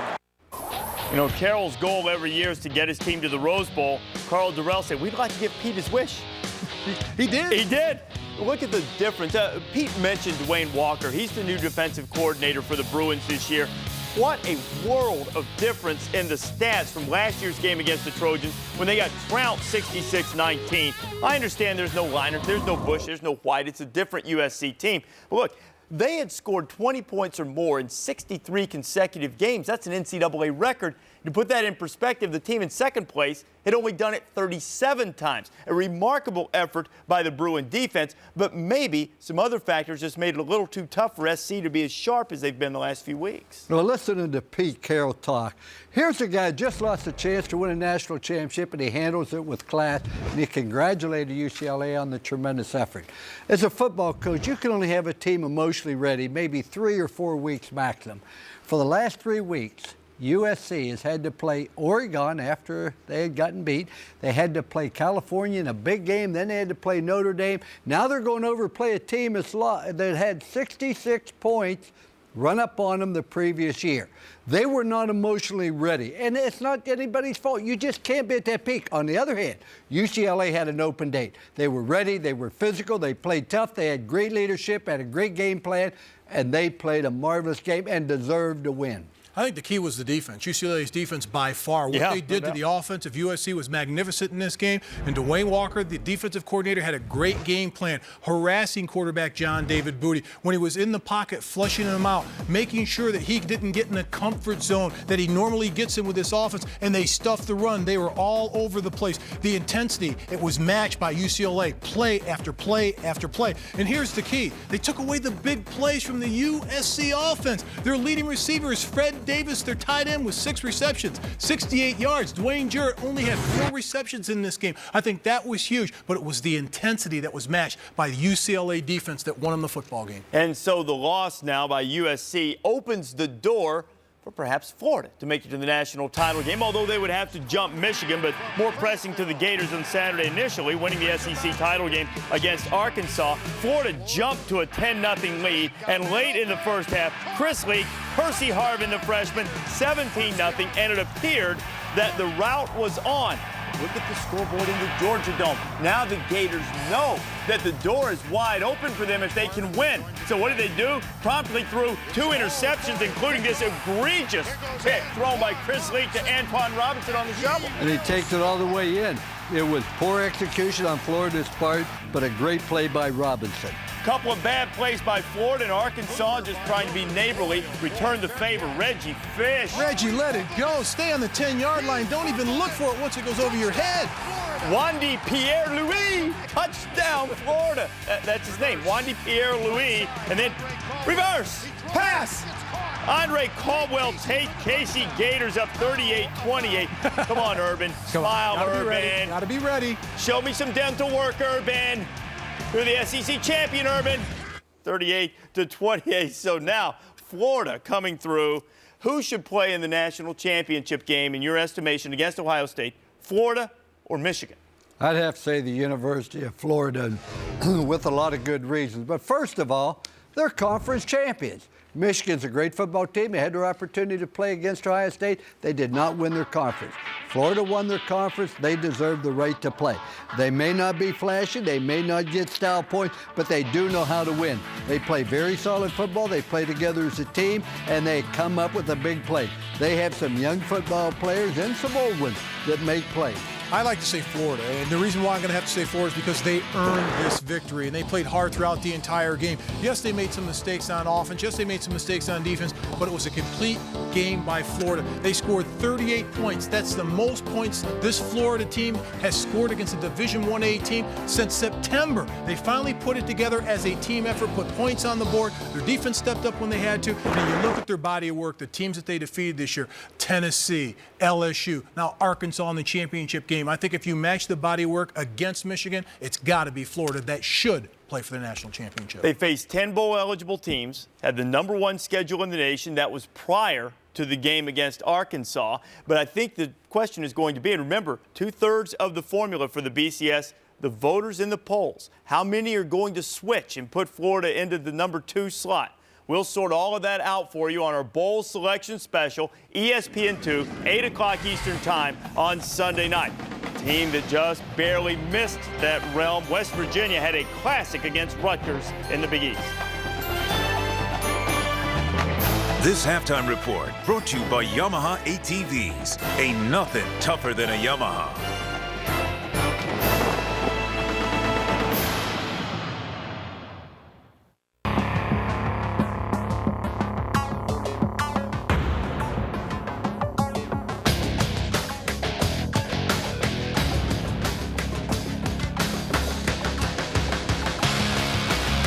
For a limited time, get instant customer cash, plus payments as low as $69 a month on select Yamaha models. But hurry, because the Yamaha Why Wait sales event ends soon.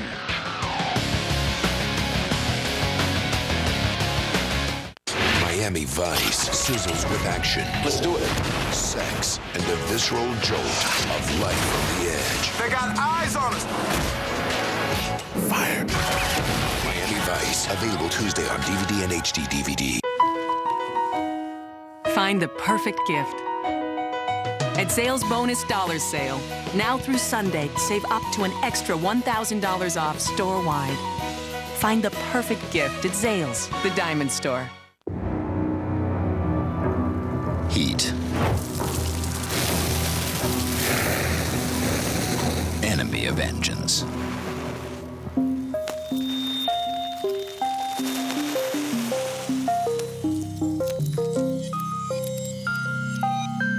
Enemy of heat? Pennzoil Platinum Full Synthetic, with adaptive molecules that continually separate and reform to help conquer heat. Not just oil, Pennzoil. Every time this season Carolina finds success, they seem to follow it with failure. Now Steve Smith and Keyshawn Johnson's team must play with a playoff urgency. With their star on the shelf, the Eagles face a must-win at home. Big playoff implications as the Panthers visit the Eagles at 8:30 Eastern on ESPN's Monday Night Football. The hot coaching candidates had their teams playing beautifully.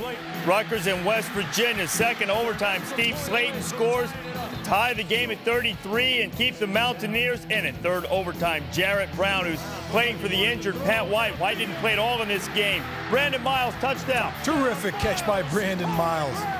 41-33, then Ray Rice gets in from the 2, Luke. Good effort here.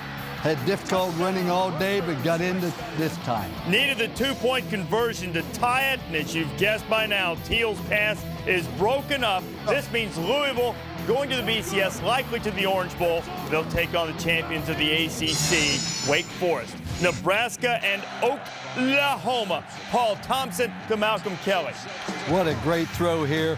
He's had a tremendous year.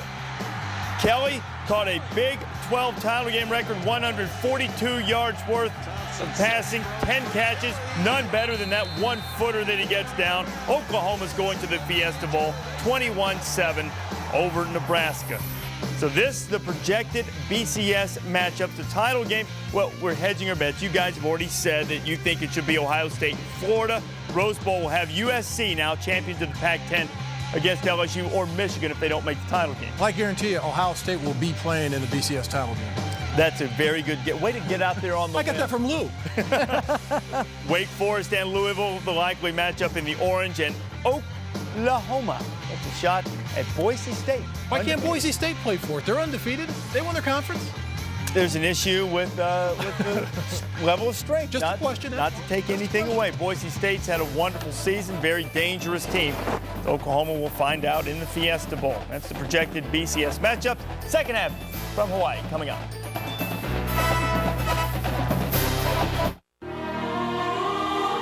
I'd like to apologize for our recent TV ad where an ape parachutes into a pool party and dances in a suggestive manner with a sexy lady.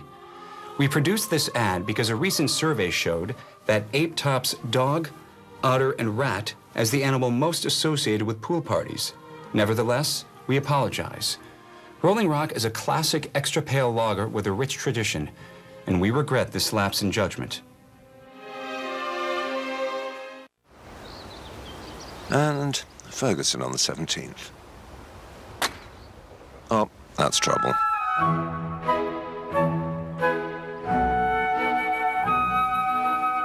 Papá, la par, ¿mira? Un poquito más a la derecha.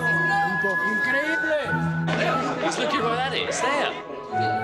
Nothing is lost with the full HD 1080p Aquas from the leading innovator of liquid crystal television, Sharp. John Scheer, CEO and founder of Video Professor. You know, after teaching people how to operate their computers for over 15 years now, I'm amazed that there are still people that don't have computer skills, like Windows, word processing, the internet, and email. If you're looking for that new job, or maybe it's just balancing your budget, or even helping your kids with homework, these aren't handy skills to have, these are essential. If you're having trouble learning the computer, I'm going to help you out with a free learning lesson of your choice from Video Professor. Let me show you how simple this is. You put the CD in your CD drive. The lesson plays just like a video on your computer screen. The best part about this offer, this is free. You just pay a small shipping and processing charge, and I'll even refund that if you're not satisfied with my product. It's free, the risk is free, so what do you got to lose? Try my product. To get your free computer learning CD, you must call now. Call 1-800-874-9138.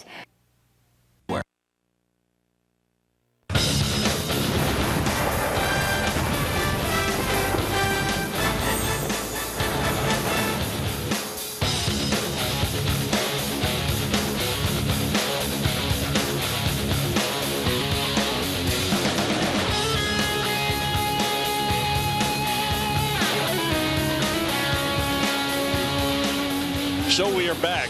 Our game tied at 21 apiece between Oregon State and Hawaii. And Ed, I mentioned toward the end of the second quarter that we thought we'd be entertained, and we have. It's been just that. And take us through both sides. If you're the head coach for Hawaii, you know, what did you say to your charges? Well, exactly. I think what he was saying to Dr. Punch, that they knew that Evanson Bernard would get his yards, but I don't think that they expected Matt Moore to play as well as he has. Yeah. Jackson, the wide receiver that they hadn't seen much on film, played very well. So I think they have to bring a little more pressure on Moore. All right, now Oregon State. You know, what does Coach Riley say to his guys? Because you look now 269 yards. You think Hawaii, well, they have not had one of their kind of first halves. That's on course to go at 540 yards. I think defensively, Oregon State has to get back to the blitz, Ron. Every time that they stopped Hawaii when they were moving the ball was when they brought some pressure, especially with the corners. And as we take a look at the numbers, the time of possession totally out of whack, but that has a lot to do with the 100-yard kickoff return. But offensively, I think Oregon State needs to hand the ball off to Bernard. This is the guy, if they want to win. They don't want to be in a shootout, Ron. I just don't think that they can hang in with Colt Brennan and his troops for Hawaii. I think they have to get Bernard involved. It was interesting. I went down to the Hawaii broadcast and visited with their play-by-play man, and I asked him if it was always this windy in the stadium, and he said, we always have a presence of wind because of being right here on the Pacific as we are. But this tonight is inordinately strong, and that he said, you know, the accuracy of Colt Brennan still is amazing. And I'll tell you what, let's say on the other hand that what Moore has done as well in this win has truly been spectacular tonight, because you got to be here to understand exactly what I'm talking about. We're holding everything that we need to secure. I've had to grab you a couple of times. Thought you were going to fly backwards. Well, here are the comparisons as far as the numbers in the first half. 6 of 8, 96 yards for Moore, 2 touchdowns. And for Brennan, 18 of 24, 195 yards. And Brennan is, again, we talked about his accuracy. Davone, Bess, get to know his name, just a sophomore. So you have a junior quarterback throwing to Bess, a sophomore. They're going to have another huge year next year. But I think the thing that catches people by surprise is how active an athlete Brennan is. Ran the option, got down the field, almost scored, did have 1 rushing touchdown. But that last one where he dodged the rush, came up and kept his eyes downfield, I think that's the thing that kind of catches people off guard a little bit. Kelly prepares to kick it off, and this time he's going to be kicking in the direction of where the gale is coming from. And these are the gentlemen I mentioned back in the first half that Lawson equaled tonight, Alexander and Tiroli. This kick is going to hit inbounds and then go out of the side of the end zone, so there will be no penalty. And let's check in down on the sideline with Dr. Jerry Punch. Jerry? Hey, Ron, talk with Mike Riley coming out of the locker room at halftime for Oregon State. And he was obviously pretty pleased with the way his defense played in the first half against the highest scoring offense in the nation. But he said, you know, my big concern in the second half is going to be on my offense. I want to try to mix up the offense a little more instead of staying with one or the other as far as the run or the pass. I want to mix it up and get them a little more off balance. And defensively, we got to get some more turnovers. Offensively, so we don't have the mix I would like. We really need to try to get them off balance a little bit here early in the second half. Okay, Jer, we'll keep an eye on that and see what they're able to do against this Hawaii defense. They scrimmage from their own 20. A pass in order on first down, and he's got it complete. Good for the first down at the 31-yard line. There's Straughter. And I've mentioned several times in the first half, and I say again, it's good to see that happen because I think they've got to have him as part of the formula if they're going to win this football game. And Straughter was part of the reason that things started going better. They had that 2-3 start, and it was really a loss against Washington State that the team started buying into the fact that they were better than they were playing, and Straughter raised his level at the same time. Good look at Sammy, his numbers right there. Not only a smart football player, he does very well academically at Oregon State. Straight ahead with the run is Bernard, and you can see he's going to have a gain of close to 8 yards on that play, and it's Purcell who was at the bottom of that stack to make the tackle. Well, the first 2 plays on first down are exactly what Dr. Punch was talking about. You throw on one, then you run on the other. I think what Coach Riley was alluding to was in the first half, it was either a run drive or a pass drive. I think he wants to see a little of each in each drive, because if they can keep that balance going, that will eat some clock as well. Bernard not only has the first down, he'll have it out across the 45 to the 47-yard line. Patek making the tackle. Yeah, that was the thing I was going to mention as well, is the fact that it can not only help you, but to run the clock and keep Hawaii off the field. Boy, that's quite a stick right there by Patek. Bernard is so quick, Ron. He's got that. Remember, we saw Kenny Irons earlier in the year with that 1-foot plants, and he's back the other way. He does not stutter step through the hole. Powers in motion. Play action. Moore got a man wide open. The ball is tipped and almost intercepted. And I'll tell you, oh my goodness, Patek is the man who got a hand on it, but Leonard Peters was in position and he would still be running. Leonard Peters, a very interesting story. Another one of the youngsters we visited with yesterday, has played through all kinds of injuries this year. As you see Patek on the drop and then Peters cutting back behind. Peters is a Polynesian dancer of very high order, and many people say if he doesn't make it, or even after pro football, that he will make a heck of a great living here on the islands just doing that, being a professional dancer. Short gain on this play. It's going to be 3rd down now. You saw the headgear come off. Alama Francis. Also Purcell helping out on that tackle.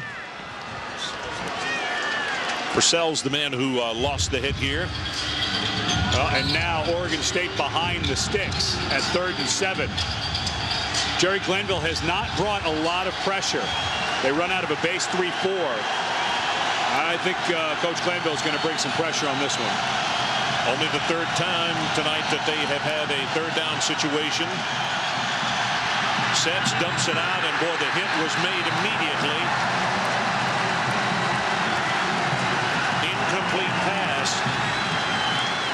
Malala, Michael Malala, who is a senior out of right here in Honolulu, is the man who came up and made the hit. Well, and Moore got anxious. He had time in that pocket.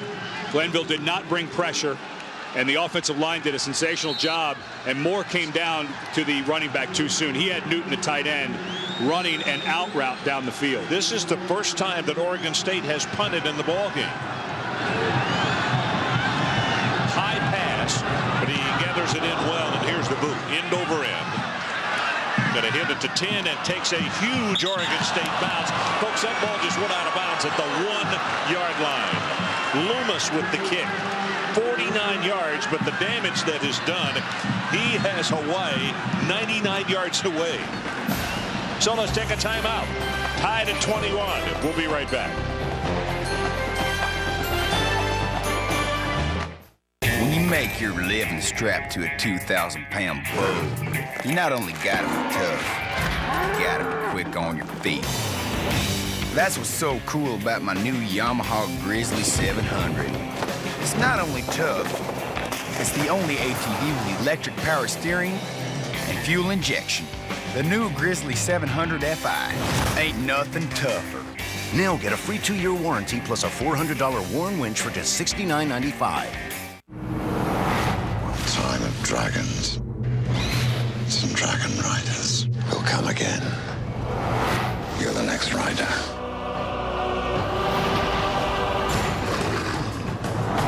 Gather my army, leave no one alive. One false move, and everything is lost. We fight as one! Aragon. This film is not yet rated. December 15th.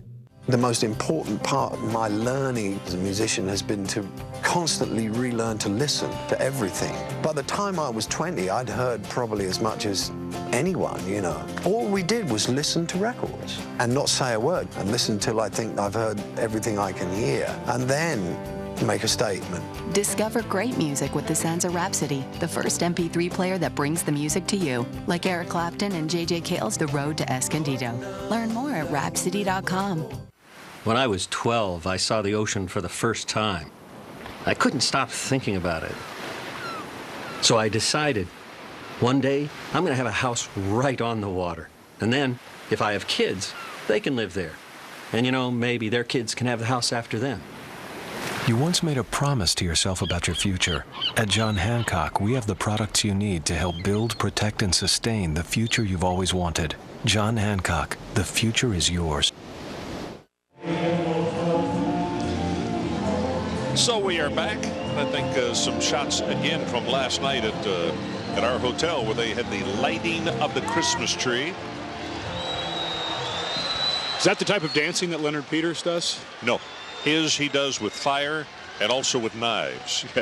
And he talked about, he said it is impossible used to the heat. To do that dance without burning yourself. He said sometimes your hands get burned very badly from the gasoline. I thought, wow, you'd be better off playing football. Back in the pocket, Brennan, and that ball just thrown away. Up the sideline, he had Dickerson coming with double coverage, but I think what he saw being already in the end zone, he just threw that one away.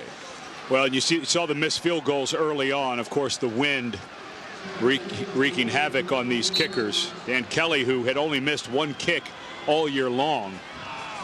And Oregon State lucky to be at a 21-21 tie, but so efficient. They just, you give them the ball and something's going to happen. They're going to at least attempt a field goal or score a touchdown almost every time. So it's 2nd down and 10 from their own 1-yard line. Quick pass throwing at the middle screen, and that's Sample, and he will bring it out to around the 4-yard line. And now it's going to be 3rd down. Sample, a senior out of Washington Township. He was a walk-on originally, and as we said back in the first half, had a huge ball game against Nevada right here at the Aloha Stadium. Had a 63-yard touchdown pass where the defense got confused and he just was wide open. Wouldn't be surprised at another flanker screen here, Ron. Don't want to spend too much time with your quarterback in the end zone. Blitz coming off the corner, sets quickly, throws the ball, got a man, complete out at the 21-yard line. That's Bess. I mean, when Bess catches the football, folks, he is full tilt in one step. He snatches it, Ron. You hear scouts in the NFL talk about guys who catch with their hands like that. When the ball hits their hands, it just stops instantly. They don't have to double clutch it. It doesn't move around. He absolutely just snatches it out of the air. Piscatelli is the man who made the tackle. Maiwa will leave the game as the running back. Dickerson has checked back in, and it is Dickerson lining up in the backfield as a tailback this time. And they give it to him. A run to the right side. Nice job, Van Orso. Jeff was right there to knock him down for about a 3-yard loss. Well, it's been another huge night for Davone Bess. Bess over 1,000 yards receiving on the year. 8 catches for 89 yards already, and we've still got 10:33 to go in the 3rd quarter. This is a guy June Jones took a bit of a chance on. He got in some trouble out of high school, was incarcerated for 15 months, and that's what June Jones has done, though. He said, you know, I find guys that maybe we wouldn't have a chance on, and they have a little past, and we bring them in, and we work very hard to keep them on the straight and narrow. Rivers bumped out of bounds hard at the 40-yard line. Piscatelli is the man who makes the tackle. Well, Rivers, glad to have him back. Had a big year in 2004. Missed last year. He was academically ineligible. And all of these guys, Ron, Bess, Grice, Mullen, they're also good after the catch. Not a lot of throws down the field in the run and shoot. So your guys have to be good with the ball in their hands, and all of these guys are.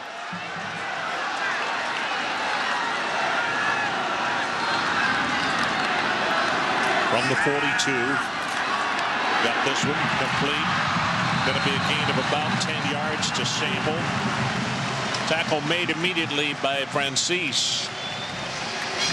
You know, you mentioned that Sample was a walk-on. And when he got here, could barely catch. But June Jones just stuck with this guy, now a senior. And you see him, just like all the other receivers, they catch the ball with their hands. They don't body it. And that's what makes this offense so efficient, is these guys, they catch the ball on the run, and they're still running away from defenders. Sample a couple of catches for 16 yards tonight. Boy, they're spread out all over the field again. Blitz coming off the corner, gonna have to hurry, and he dumps it right up the middle on the screen. Ilawa makes the catch and will take it down to around the 43-yard line. Dorian Smith, who's had a nice ball game tonight, we've called his name several times, made the tackle. He's going to come out of the lineup right now.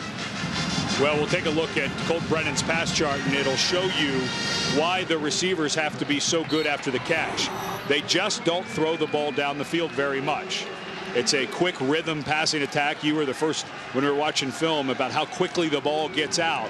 And they don't want to throw it down the field much. They want these receivers, these athletic receivers, get the ball and run with it.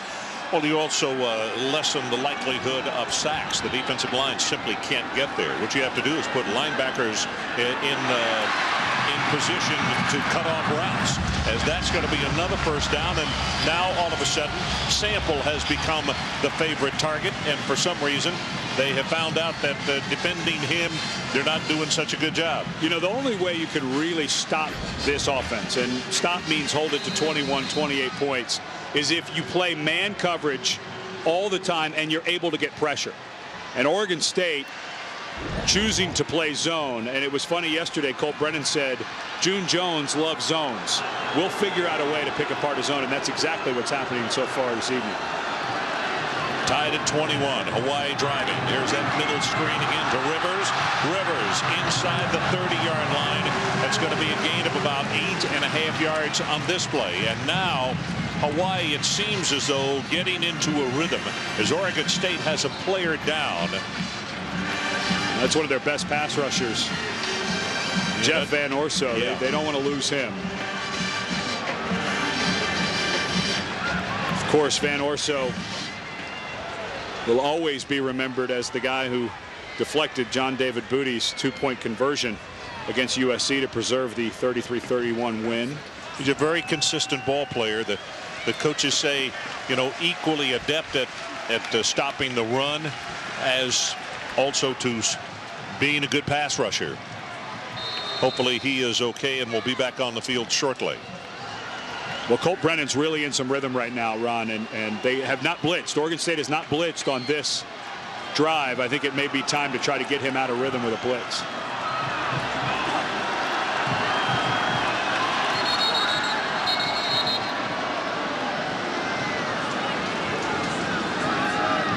Well, it looked as though the head coach called that timeout. I don't know if he had the wrong personnel grouping in there for what he wanted called or what, but June Jones was right there and hollered out to the officials that we want a timeout. Correct myself, there was the one blitz. It was that corner blitz, but they had the perfect play. They had the shovel pass set up on that exact play, and Brennan was able to get that off. And that's what you do with this offense. If you think the pressure's going to come, it's almost impossible to defend that little shovel. It's almost like a little screen inside.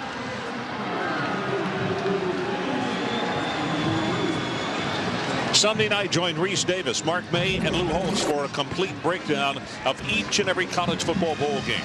The 2006 Bowl Selection Special on ESPN at 10 Eastern. Also available in high definition on ESPN HD and on ESPN2 at 8 Eastern. Well, the interesting one will, of course, be the big one. January 8th in Glendale, Arizona. I really think Florida has a chance, Ron. I think that the computers are going to love that win today against Arkansas, and I think they're going to get close enough in the human polls to Michigan to make it very interesting. 7 straight completions for Brennan now, and Brennan 73 yards on those 7 straight that he has completed. Gives it to Ilawa. Tries to bounce it outside, and he does. 25 at the 20. Still rolling, and he'll be down to the 19-yard line. When we did Boise and Nevada last week, it was interesting in talking to the Nevada players. They said, don't be fooled. These guys can run the ball. And they said they kept running this big guy, and we just couldn't do much with him. And that's the big guy they're talking about, Nate Ilawa. Well, and you know, he has that heel bruise from the end of the game last week against Purdue and that great comeback win at home for Hawaii. But the way he's planting and pushing off of that, it doesn't seem to be bothering him. Yeah, he seems to be getting better as the game goes on. He's replaced on this play by Maiwa. This is going to go for a sack, and there is Dorian Smith again. Boy, nice job by him tonight. He's going to come right out of the ball game. You see him patting himself on the headgear. And he's one of the guys that one of the 5 contributors on defense that Oregon State brought in during the offseason from junior college. And Smith has really turned up his game. He helps this team be one of the best sack teams in the country. They are the best in the Pac-10. 4 tonight, 42 on the season. So it's a 2nd down now and very long. They got to take this ball all the way down to the 9.5-yard line if they want to keep it going. Blitz coming off the corner, shovel pass. Turning the corner, Maia, and he finally will be tackled at around the 14-yard line. So it's going to be 5 yards still to go to get the first down. Well, he runs exactly the same as Ilawa. They're both short, thick guys, and you just can't tackle them high. Seeing two stiff arms that look helpless, but they're more than helpless. Yeah, because they're so big and compact, you have to go. You said at their ankles, but at least at their knees. You just have to submarine guys that are this big and this powerful. Here's a good look at Reagan. Former defensive lineman. Blitz coming right up the middle. Gonna have to hurry. Steps up, now throws, and intercepted by Oregon State in the end zone, and that is Piscatelli. Butler with heavy pressure, but that was the worst decision that we've seen Colt make tonight. Yeah, he was trying to get Bess. Bess was coming back towards him. He had broken off of his route.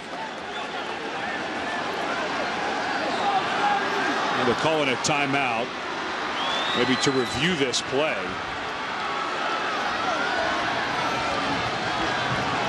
I don't think June Jones is convinced that Piscatelli caught that ball clean. The play has been challenged by the Hawaii coach.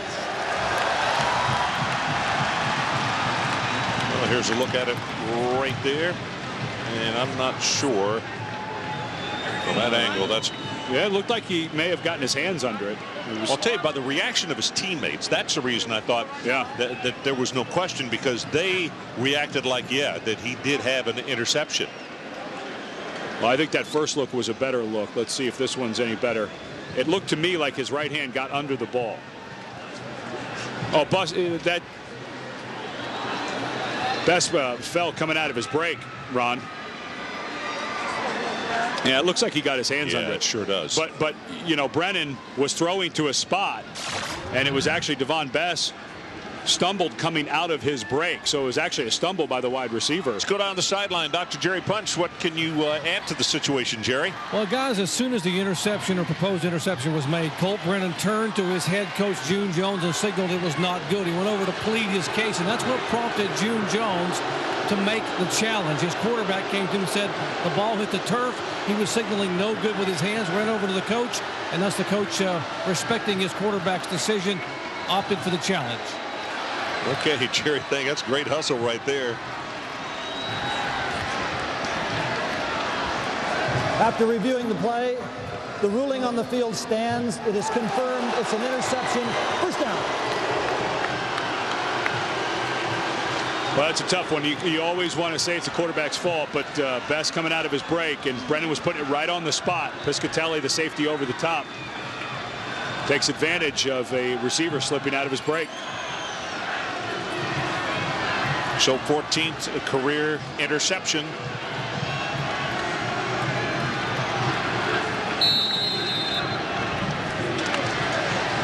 Boy, in the way of Hawaii was moving the ball there, Mike Riley has to big sigh of relief, because it looked like it was a foregone conclusion that they were going to come away on points there.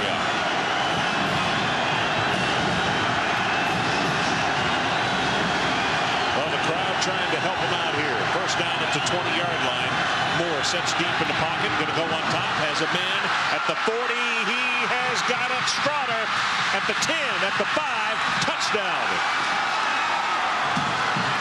Don't say I didn't tell you so, but that's the man that they got to keep getting the ball to right there. And that's exactly what I was talking about. Big play all over that guy.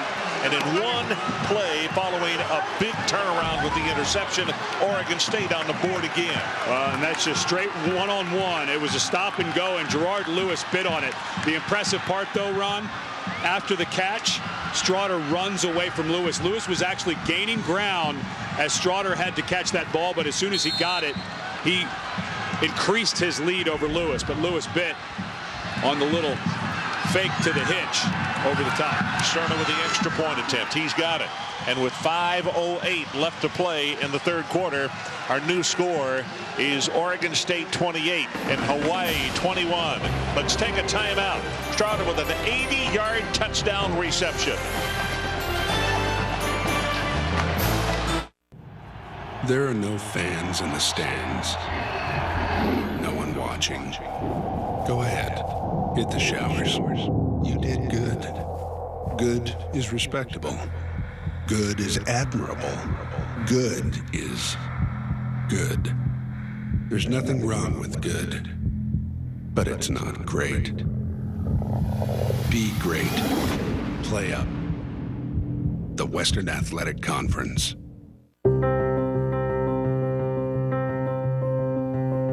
Stop. Back up. Turn right. Turn right. Straight ahead. Turn left at intersection. Destination ahead. Navigate your holidays. Now, for a limited time, buy or lease a specially equipped Cadillac and we'll pay for the navigation system. Season's best from Cadillac. Your 3 medium Pizza Hut pizzas. That's only $5 each, right? Yes, sir. Thanks. No, thank you. Oh, yeah! Honey, the Pizza Hut kid made a mistake again! I got 3 medium Pizza Hut pizzas for the same price as those other guys! Yeah! It's no mistake. Pay just $5 each for 3 medium one-topping hand-tossed Pizza Hut pizzas. That's right, just $5 each. Want to get 3 for $5? Go for the good stuff. The true power and beauty of plasma is often hidden, unable to be captured.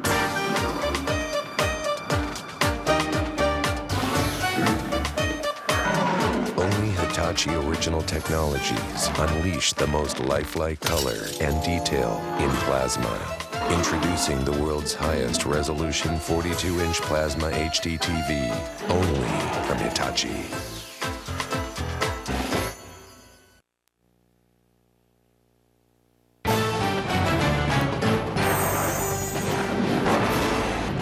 ESPN's College Football Primetime, brought to you by Cadillac, Life, Liberty, and The Pursuit. And ESPN Game Plan, Maximum College Football. To order, call your pay-per-view provider or log on to ESPN.com, search Game Plan. Well, you'd have to say that is the father of modern surfing at Duke Kahanamoku. He represented the U.S. in 4 Olympic Games from 1912 through 1932, winning 5 medals, including 2 golds, and introduced the sport of surfing to the world. Here's the boot. This one's going to bound and bound very high and go over the return man's head. Let's go down to the sideline and Dr. Jerry Punch with more on Coach Riley. Well, Ron, Mike Riley has really resurrected this Beaver program. Take a look. Back in 1997, he took over a program that had 26 consecutive losing seasons. In 1998, they posted their best record in 27 years. Then he left for the NFL for San Diego. He came back in 2003, back-to-back bowl game wins in Las Vegas at the Inside Bowl. 2005, the Bolitnikoff and Groza Award winners. And this year, they finished 3rd in the Pac-10 and have a chance for their first 10-win season since 2000. What a job he has done in Corvallis. Boy, here. Couldn't agree more. Shovel pass. Ilawa with a head of steam.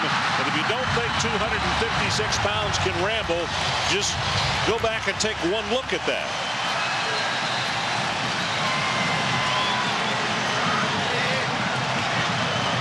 Well, there's a flag in the Hawaii backfield for roughing the passer, so they're going to tack that on to the end of the run.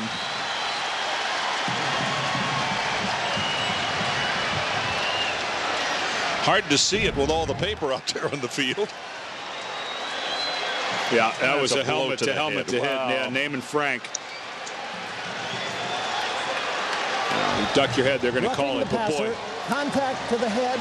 Number 91, defense. 15 yards to be assessed from the end of the run. Automatic push down. Ilawa can really fly, though, Ron. When he gets out into that area, it's amazing how quick he is for a 255-pound guy.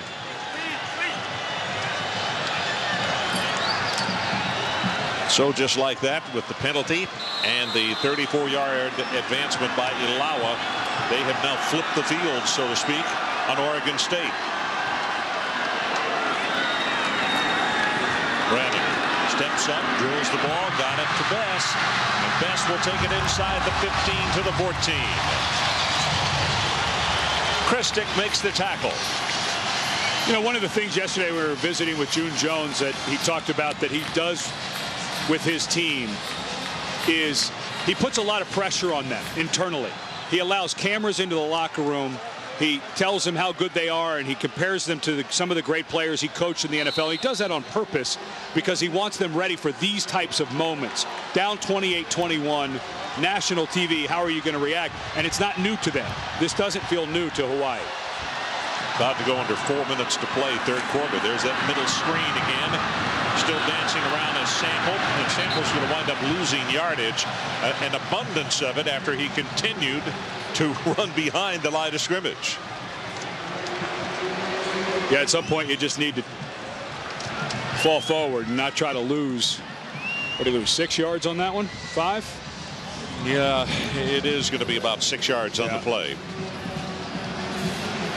And there's June Jones, who acts as his own offensive coordinator, of course. This run and shoot offense, he started running at Portland State under Mouse Davis, who's now his running backs coach. So these two guys have been at it for a long time. He could call this in his sleep. Second down, line to make is the 5-yard line. Hawaii trails it 28-21. Here comes an all-out blitz. Bad pass from center, and he's going to be sacked by Doggett way back at around, let's see where they're going to say, inside the 35-yard line. They're lucky they held on to the football. Well, Samson Satele, the center, making his 52nd career start. It wasn't that far off the mark, but he threw it a little too hard. You know, if it's going to be off the mark, it's got to be a touch snap. And Satele just fired that ball back there, and Brennan took his eye off it for half a second. Boy, third down, and you would like to have this much real estate just to be able to sell here in Honolulu. You can make a lot of coins off of it.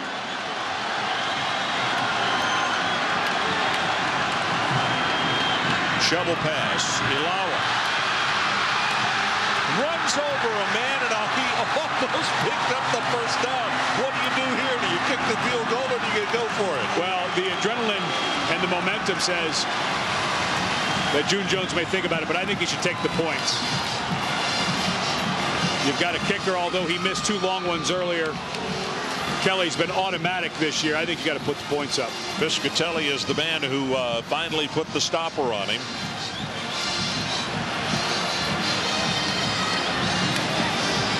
So this attempt will come from the far hash mark, and we will call it officially 27 yards. Well, now they're saying 26, okay?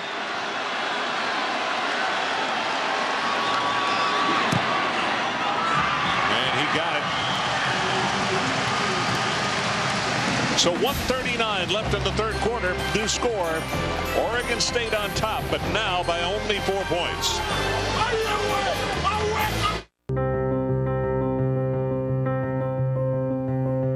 Stop. Back up. Turn right. Turn right. Straight ahead. Turn left at intersection. Destination ahead. Navigate your holidays. Now, for a limited time, buy or lease a specially equipped Cadillac, and we'll pay for the navigation system. Season's best from Cadillac. The Rose Bowl game, presented by Citi. New Year's Day on ABC. Hi, Mula. How you doing? Hello. How you doing? You save el Mula. Save moolah. Sign up for Comcast Digital Voice for just $39.95 a month, every month. With unlimited local and long distance plus voicemail. Because the less money you pay, the more you get to keep for yourself. Just call 1-888-COMCAST. Comcast Digital Voice. It's Comcastic. Stacked and packed full of wholesale merchandise without a membership fee. Amazing deals every day. Padded folding chair for only $7.90. Relax with a futon sofa bed with mattress for only $89. 7 pounds of Tide detergent for $8.90. Assorted varieties of 2-liter soda for 77 cents. It's the one store that has it all. And free parking. I mean, come on! We stack 'em deep and sell 'em cheap. Cook Brothers, 1740 North Costner.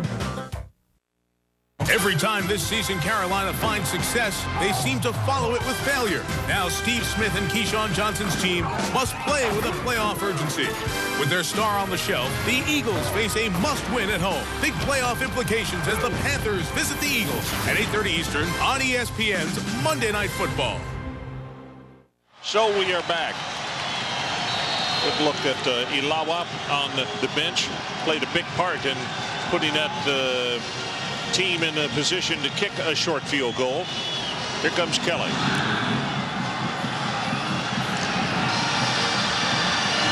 Here's Lawson from the goal line. I mean, somebody turned a flip on a block, and then Lawson gets flipped. Got some pretty good hitting going on here tonight.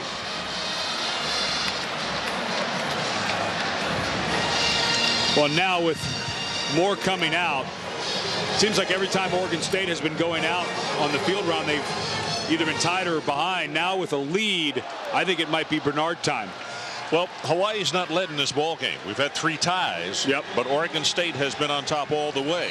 And it seems like now they've just got a little bit of momentum. I know, as crazy as that sounds, it feels like the first time that they might have a little something going. More deep in the pocket. Here comes pressure. He's going to run up into the pocket. 30-35, slides down. He'll have the first down with a gain of about 11 yards. Jacob Patek will be credited with the tackle. Well, and Jeremy Perry, the left guard, local product, who had actually signed a letter of intent to go to Hawaii but never delivered it and then decided to go to Oregon State. He was downfield again, Ron, and he's got to be careful. He hit somebody late again that time. He's going to get a personal foul. And if things get a little too out of hand, they may eject him. 31 minutes to 12 minutes. Time of possession, but that shows that that figure can be really deceiving. Straight ahead with the carry is Bernard. Just short yardage, about 3. Gafensis will make the tackle along with Patek. Evanson Bernard has 11 100-yard games in his last 19, but only 1 in the last 4, and he's getting towards that with 91 rushing yards as we get towards the end of the third quarter. And remember what Mike Riley told Dr. Punch. They want to mix it up. Run some screens, things like that to throw it, but I think Bernard's got to be a workhorse here going into the fourth quarter. 4 seconds left in the third quarter. Throws it out to Bernard. Cuts it up at the 40, and he will have the first down. Nice cutback. Purcell finally stopped him, and that is the end of the third quarter. So let's take a timeout. In this wild and high-scoring affair, we head to the final 15 minutes. It's Oregon State 28-24.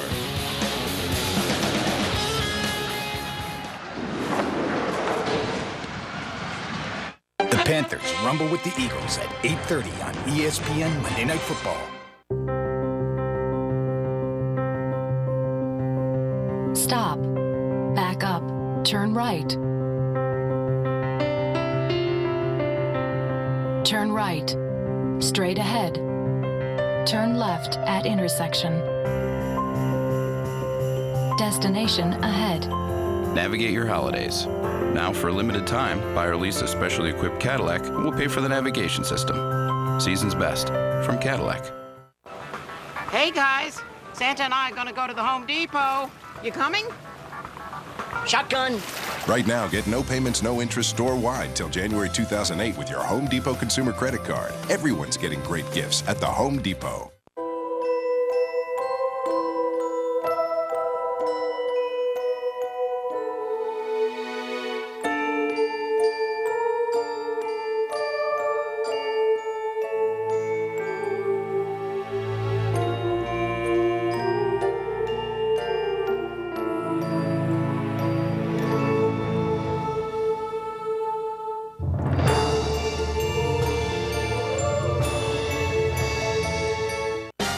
Bell's Chicken Enchilada Grilled Stuffed Burrito. Marinated all-white meat chicken, melted cheese, and savory smothered enchilada taste. Wrapped up and grilled to go.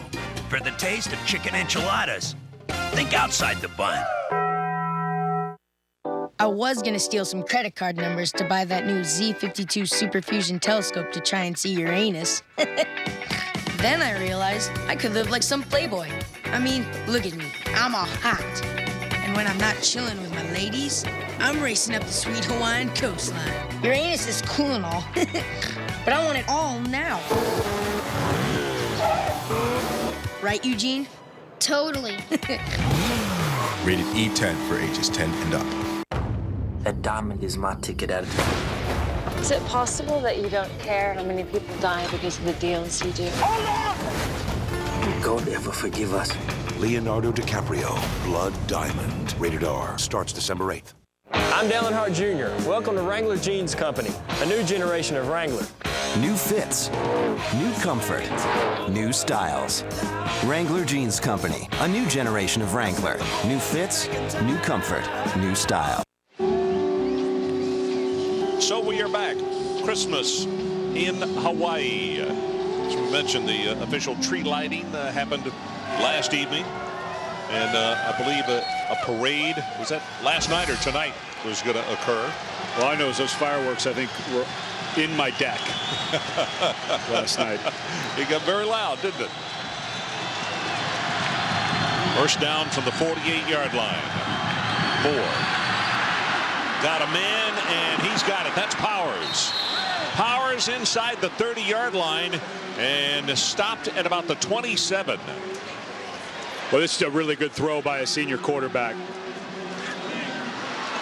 Powers running a drag, and he's got to throw it over the corner, but in front of the safety.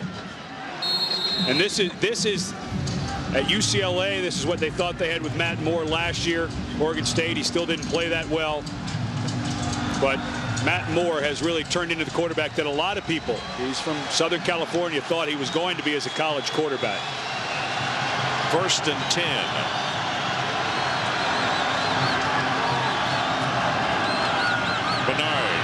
Weaves his way, then gang tackled as he takes it inside the 25. Adam Leonard there to make the tackle. And Matt Moore is a guy, Ron, who we talked about Colt Brennan, all the places he had been before he got to Hawaii. Of course, started out at UCLA and got injured. He was the starter and then was replaced by Drew Olson, and Drew Olson went on to have a great career. So Matt left and actually sat out a year and was going to go Division I AA until the Pac-10 changed the rule that said you could transfer within conference and only sit out 1 year. It used to be 2.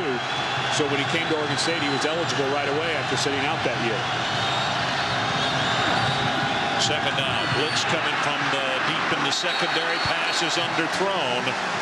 Powers the intended receiver, but he had to really hustle on that one because of the blitzing defender. Alama Francis was the man who was applying pressure.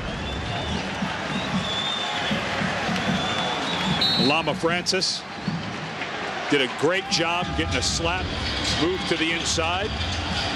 And if that last name Francis sounds familiar, his dad, Joe Francis, was a tailback on Oregon State's 1957 Rose Bowl team. So he's trying to also play for the Packers, too, didn't he? And his dad's in attendance for the first time this season. Third down. Deep in the pocket. Goes for it all. And caught by Newton. And they say he's down at the 1-yard line. Well, when you have a tight end, Newton, who missed last year with a very weird tendon injury at his left foot and was a little hesitant, but at 6'7", they really missed him last year in the red zone. And this is triple coverage. And when the trailing defender never looks back against a 6'7" tight end, Kofensis, the linebacker, didn't have a chance. Strawder in motion. He'll give it to Bernard. Right side. Touchdown, Oregon State with 13 minutes and 10 seconds left. And give credit to 38 Andy Stewart with a paving block on the touchdown run.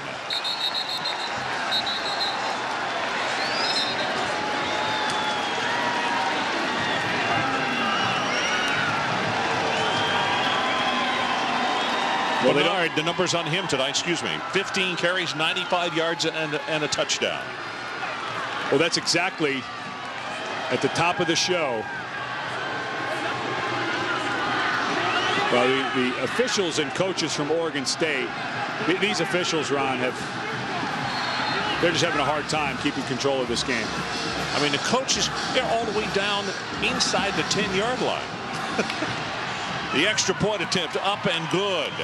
And now Jeremy Perry, number 62, Just went after another Hawaiian player. Well, it's starting to get awfully chingy. And I think the only way that Bill McCabe's going to get control is to start throwing people out, Ron.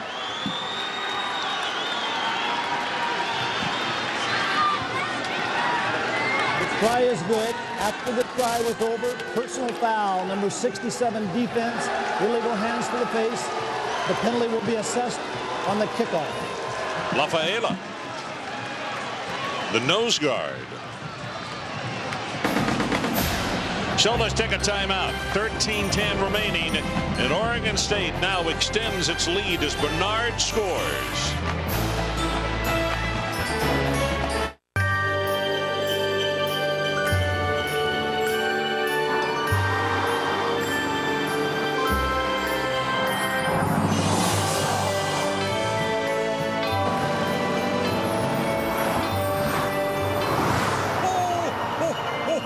Come to the Mercedes-Benz winter event now through January 2nd and see all the exciting rides we have to offer. There's sure to be something for every wish list.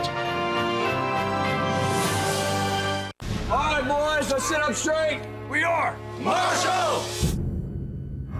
A town that lost all hope. All players and coaches on board were killed. The man who helped get it back. It doesn't matter if we win or if we lose. It's that we play the game. The amazing true story. We're going to get this team back, man. Matthew McConaughey, Matthew Fox. We are. We Are Marshall. Rated PG. Starts Friday, December 22nd. For the independent investor, TD Ameritrade has proprietary tools like trade triggers. It lets you place trades automatically even when you're away from the computer. And Market Motion Detector, a tool that shows the speed of price and volume movements. Tools for the long-term investor. Tools for the active trader. Tools for independence. TD Ameritrade. Independence is the spirit that drives America's most successful investors.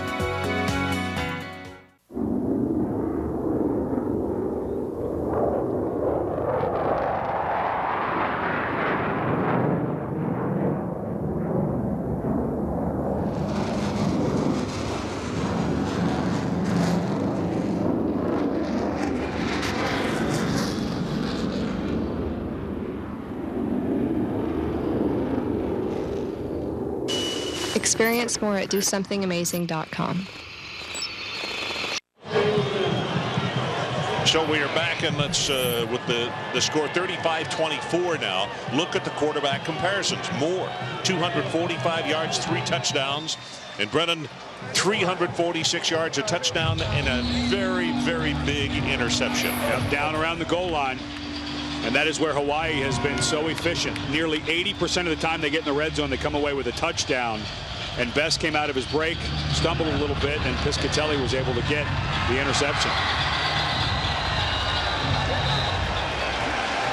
So he kicked it away and kicked it out of the base of the end zone.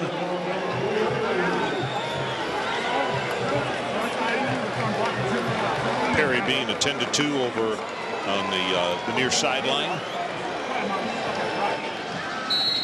Well, and this is where Colt Brennan, last week against Purdue, in this almost this exact same position, was able to engineer a comeback. They've gotten a lot better at comebacks this year than they had been in the past.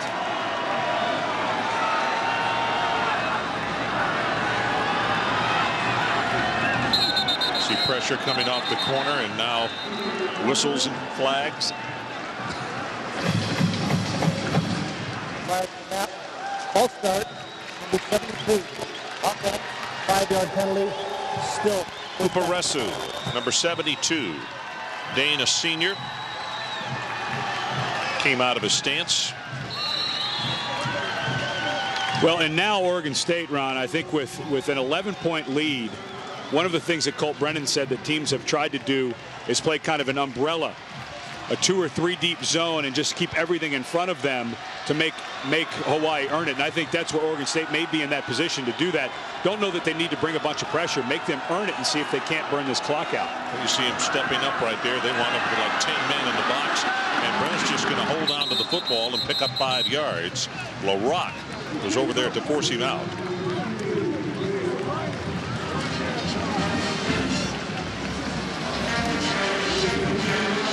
you're Hawaii, if you're over near the sidelines, you're down 2 possessions, which obviously is not a very big deal with this offense, but we know how the new clock works. It'll start to melt pretty quickly here in the 4th quarter.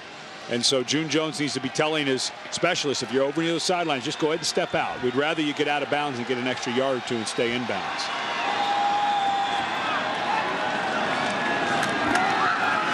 Bryce Mullen, little end around, and I'll tell you, because of that lick, nice job defensively by Apalava, because he kept him from picking up the first down. Gave him a shove back just enough.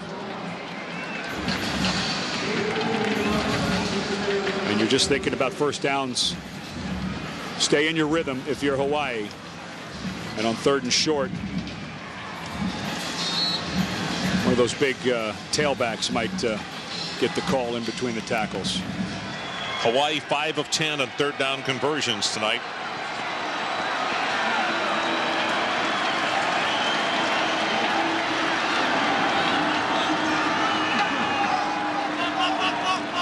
Third down, quarterback sneak, and Brennan will have the first down.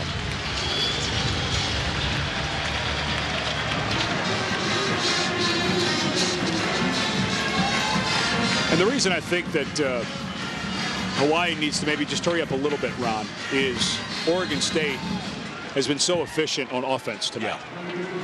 They've been able to pretty much do whatever they've wanted. They don't have a ton of yards at 351, but the mix of the run and the pass, they're not going to get conservative when they come back out on the field, regardless of what happens. Well, Bernard is consistent enough. He's already got 95 yards tonight and a touchdown, but 2 or 3 first downs, and they could run this clock down and out. Longer. It is intercepted at the 45 by Piscatelli. Boy, that was a great move by Piscatelli.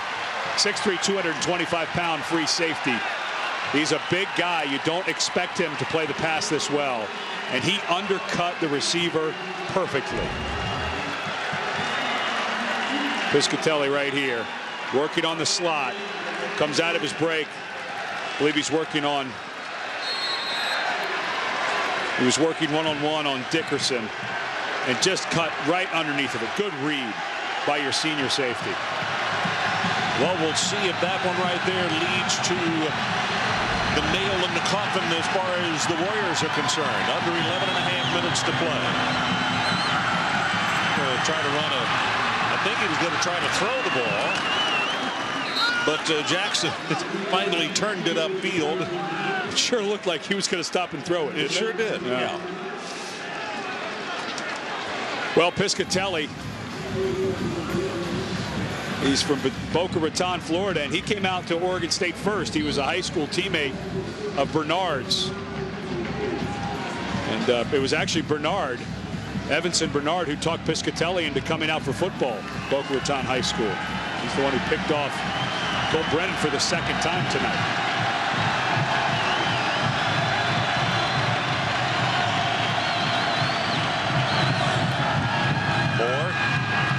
Moore's going to be sacked. Well, that's a loss of about 7, maybe 8 yards on the play. Patek is the man who got it. You know, Piscatelli, you can see why not only consideration for all conference, but why he's considered the best at his position. But I'll tell you, these 2 interceptions tonight could be, you know, the difference in this football game as far as Oregon State going home with a victory.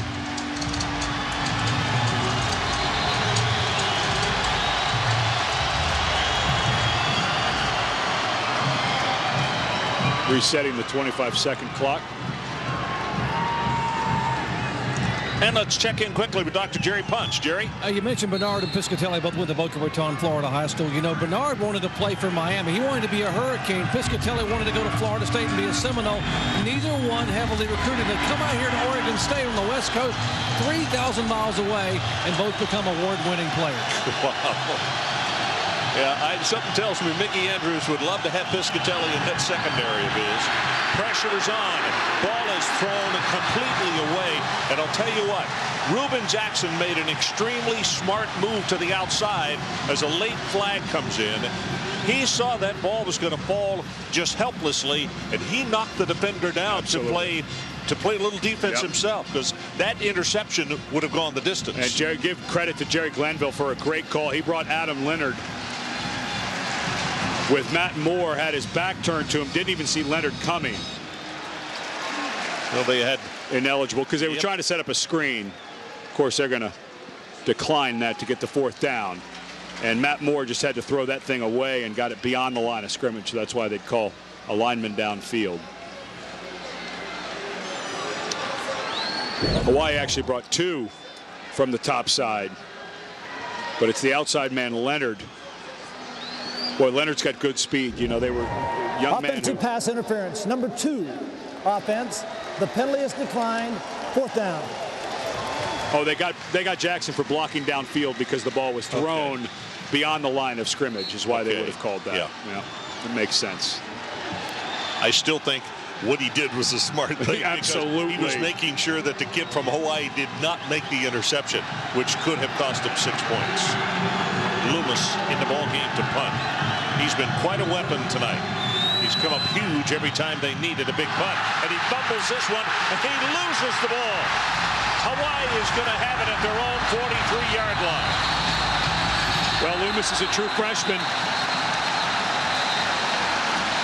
And even though it's 13 games into the season, you're occasionally going to get a freshman mistake. The snap could not have been better by Joel Cohen. Loomis just dropped it. Layburn is the man who made the recovery. 35-24, Oregon State. We'll be right back.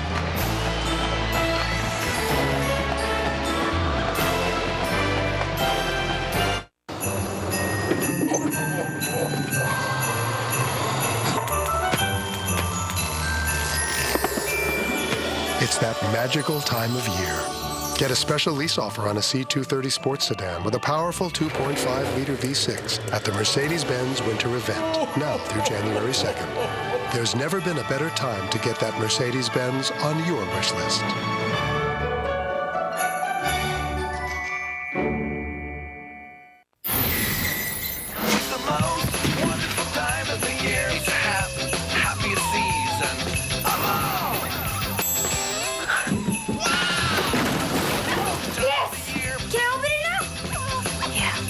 It's the season to wow, and our pledge is to help you wow them with gifts like an Xbox 360. With a huge selection of high-def games for them and easy-to-use parental controls for you, Xbox 360 takes gaming to the next level. Wrap up the wow, only at Best Buy. The Rose Bowl game, presented by Citi. New Year's Day on ABC. Hey, you want to see something cool? Now you can hang out with an NFL quarterback. Hey, I'm coming to your house. Fathead is a larger-than-life limited edition wall graphic that brings all the NFL action right into your home or office. Fathead is huge. That's how big a Fathead is. Just peel and place. Fathead is easy to put up and can be moved over and over. Coolest thing is, put it on the wall. You don't like it there? Peel it off. Put it on another wall. Too big and real for stores. Fathead.com's where you can also find all your favorite players and teams. Officially licensed by the Collegiate Licensing Company, NASCAR, the NBA, the NFL, and Players Inc. Fathead is the coolest thing out right now. You get a fat head. Fathead are for true NFL fans only. Take those posters off the wall, kick them out, and put a Fathead. Fathead. Go big. Real big. Did you call me a fathead? Hello, people in TV land, get a fathead.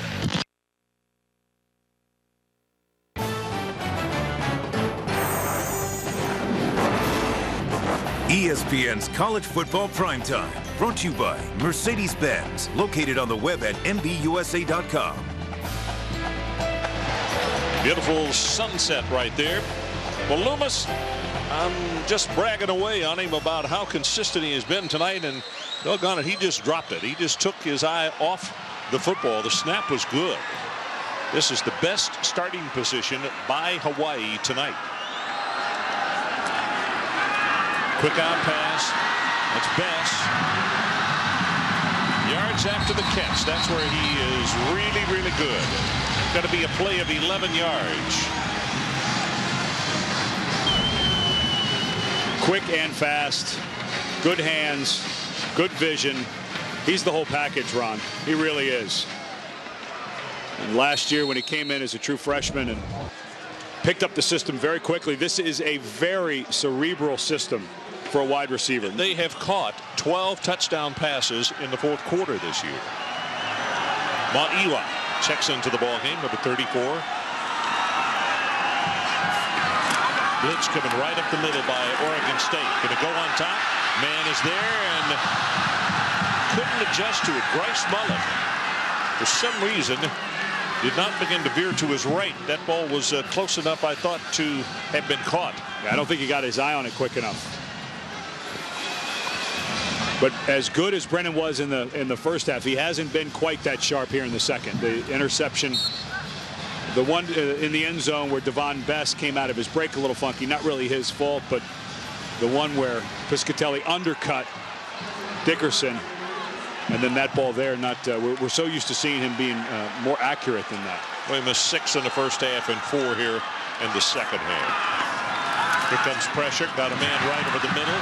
That's Dickerson, and Dickerson will be tackled just shy of the 25. So that brings up third down. They got to take it to the 23. Doggett made the tackle. And if Oregon State had a stop in this ball game, they need one right here because we've gone under 9 minutes to play. Well, if I'm Oregon State, I'd be very concerned about that shovel pass, Ron. It's worked almost every time Hawaii has run it. Particularly if you're coming pell-mell for the quarterback. Absolutely. Ma'iwa is in there to the left. When they get him out in coverage, the ball thrown and is caught at the 15-yard line. And coverage was all over Rivers, but he still gathered it in. And it's a first down Hawaii. Brandon Hughes defensively. What a great catch by Rivers. Probably could have called Hughes for pass interference. He never did take his hands off of Rivers, but Rivers did a good job of getting that inside hand free. Make the catch. Tonight 4 of 7 inside the red zone. Clock is about to go under 8 minutes. And this is what you were talking about. Need to kind of get in a hurry. There's the shovel pass right up the middle, and it's not going to go for much. Ilawa caught it, but Oregon State was right there. He said, nah, fool us once. You know the story. Anyway, Butler and LaRock combined on the stop right there. Nice job by them. Yeah. And LaRock has been one of the guys for this Oregon State defense who's really turned it up in this since that 2-3 start. So Hawaii breaks the huddle, comes to the line of scrimmage. Seems like 2 minutes ago that I was saying we are going under 9. We're now under 7.5 minutes. See Oregon State creeping up. Here they come, and Colt gonna hold on to it himself, dives for the first down, and the official from where he's put his foot down, he's gonna have the first down. Victor Butler finally forced him out. Well, and it was Victor Butler coming off the edge who doesn't keep contained.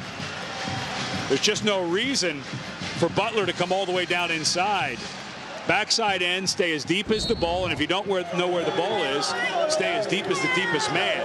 And that time, the deepest man was Colt Brennan, and he just came way down inside.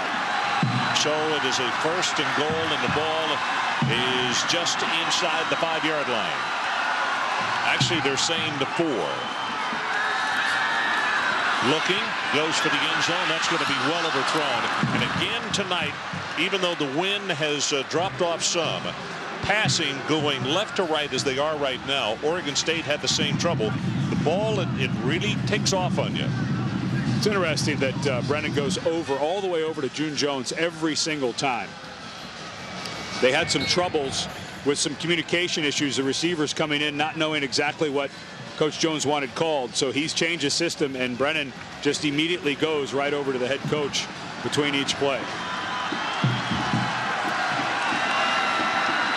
His numbers now 34 of 45, 376 yards. Right over the middle, there he is.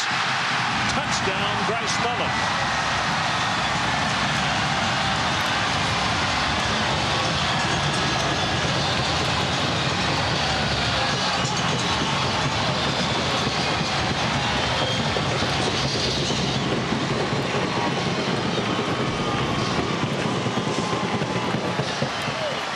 even though Derek Doggett is the fastest linebacker for Oregon State, you're just not going to be able to play with Bryce Mullins in space. And of course now Hawaii down 5, going to go for 2. Well, he's now 1 away from tying the record. Single season touchdown passes.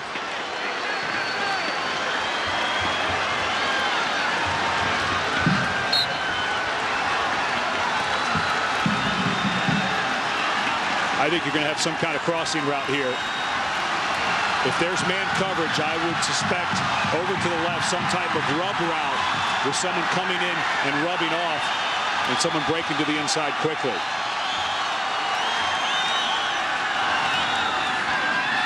Brennan rolls the pocket, and boy, that wasn't a very good call. I can't figure out what they were trying to do. Dorian Smith. Yeah. And you can tell by June Jones' reaction that play did not work out like they blew up immediately. Let's take a timeout. 35-30, our new score. Oregon State.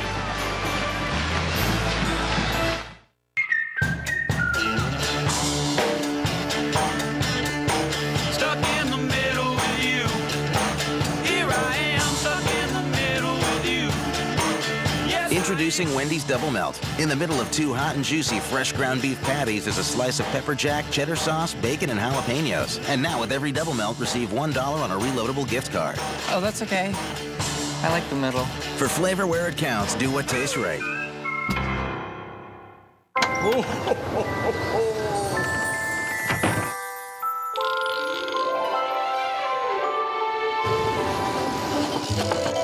See all the wonderful toys at the Mercedes-Benz winter event with a special lease offer on the 7-passenger GL450, the 2007 Motor Trend Sport Utility of the Year, now through January 2nd. There's never been a better time to get that Mercedes-Benz on your wish list.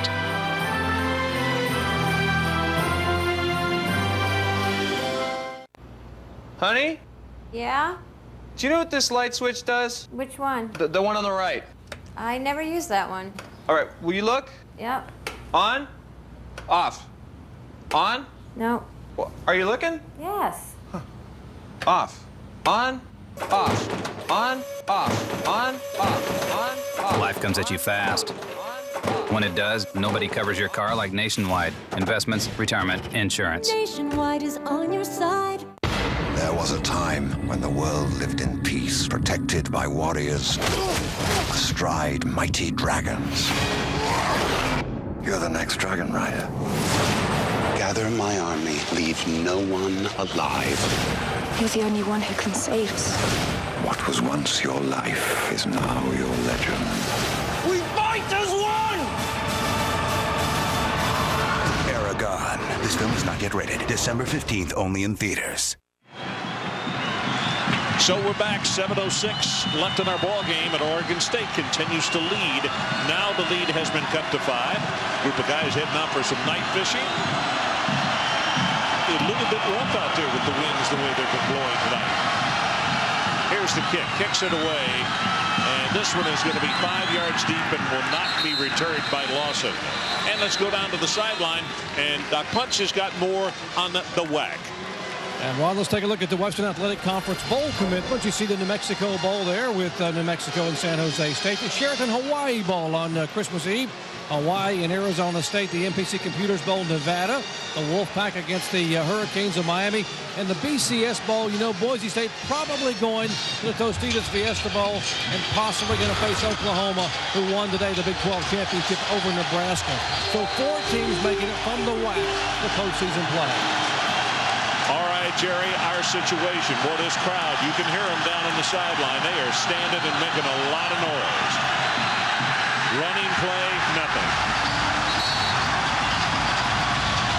Now, what the thing to keep an eye on is watch Matt Moore. And I have a feeling he's going to be watching that play clock like an absolute hawk. They still have not whistled it in. Ball's been spotted. There it is, whistled in. So it's only at 22 seconds. They're going to take their sweet time, and they should. And Oregon State, you don't want to turnover, Ron, but the one thing they've done all year very well is run screens. So you can get to Hawaii's very aggressive like right now. You might want to take advantage of that. 6 seconds. Well, they snapped it with 6 seconds.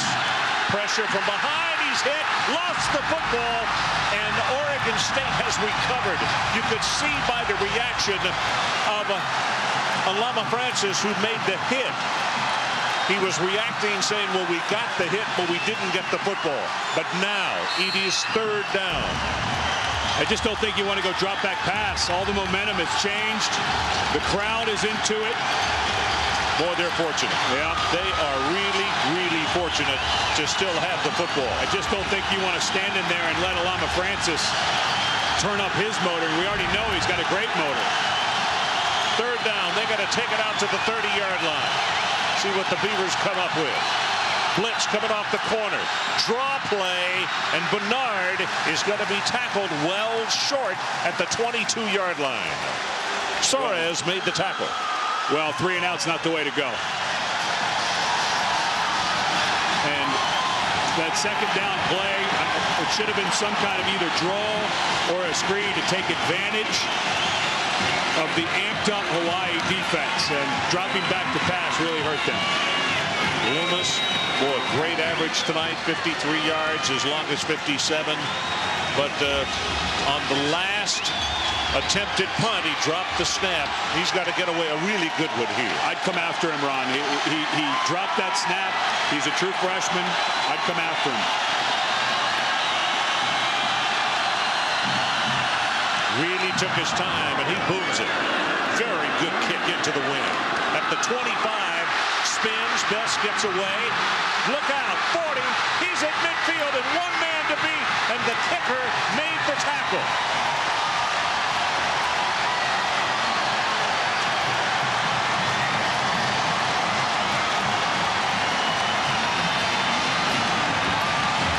Well, Davone Bess has wanted to return punts since he got to campus 2 years ago, and June Jones finally allowed him. A little worried about him catching the ball with his head up and people coming down and hit, but they promised they would let him do it for the last 3 ball games. He did it last week against Purdue. Tonight against Oregon State. We'll do it in the bowl game. Looks like a pretty good experiment. 53 yards in the kick and 35 on the return. From the 40-yard line of Oregon State. Quick look-in pass. That middle screen. And off and running at the 25 is Sample. And Sample is down all the way to the 21-yard line. And Sample is cramping. Grabbing that hamstring like it's cramping. Doesn't look like, the way that leg is straight, doesn't look like a pull. But Sample's the quick guy. Boy, it's hard to believe that he came here and had bad hands, Ron, because that ball was thrown behind him. And he's running towards the quarterback. Very difficult catch to make. Van Orso with a great job of hustle downfield. Once he saw the play going in that direction, got over to knock him down and make the tackle. Clock runs, 3.5 minutes to play. Looking deep. Pressure is on. Gets by one. Now dumps it off. And he got it off to Maia. And Maia will take it down to the 19-yard line. Who does he think he is? Troy Smith? You'll meet Troy in a couple of weeks at the Davy O'Brien award ceremony down in Florida. Dorian Smith, give him credit with some really nice pressure on Colt Brennan on the play. So it's 2nd down, and now Oregon State wants a timeout. They want to make sure that there is no confusion. And listen to this crowd.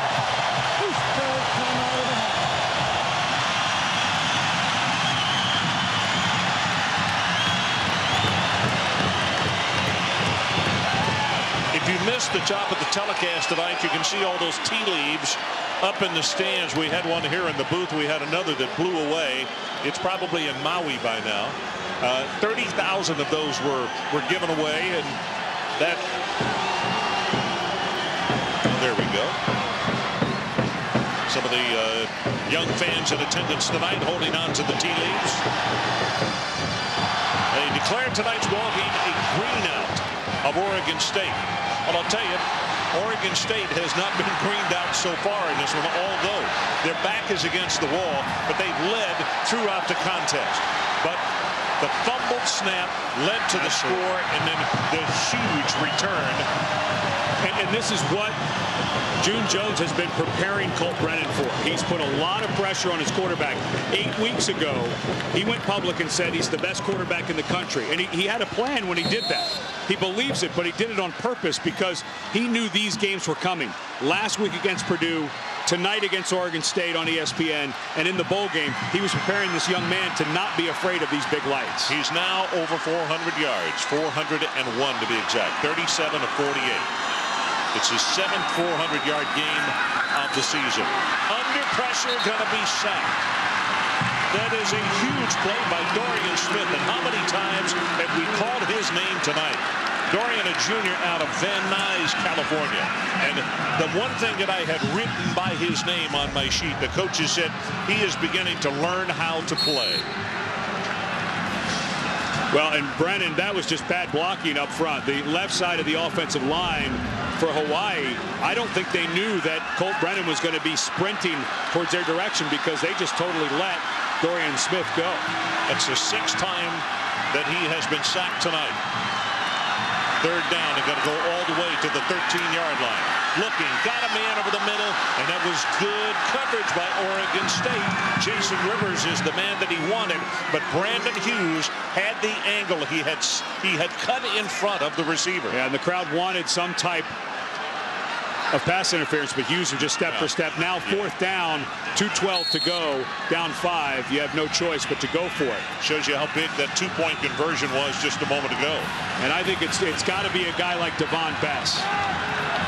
Davone Bess is so good in space. You may not have time, Ron, to have someone run around beyond the sticks with the distance this long. So get it to Bess quickly and see if he can't make somebody miss. So let's see. Here's the situation. 4th down. Got to take it to the 13-yard line. Drills the ball. It is underthrown. It bounces to the receiver. Most un-Brennan-like, and they turn it over on downs. Jason Rivers is the intended receiver, and he can't believe it because Colt just normally does not miss people that badly. Yeah, he short-armed it. Absolutely short-armed it. Rivers working one-on-one. They had 3 receivers to the right. He knew he had one-on-one with Hughes. Rivers on the comeback. And boy, he just short-armed that the whole way. And knew it right when it left his hand. So Oregon State has 2 minutes to run off the clock, and they will come up with a huge win here in Honolulu. And we mentioned off the top of the telecast, this is a big recruiting area for them. And Coach Riley said this would be a gigantic win and help them in recruiting. Straight ahead goes Bernard.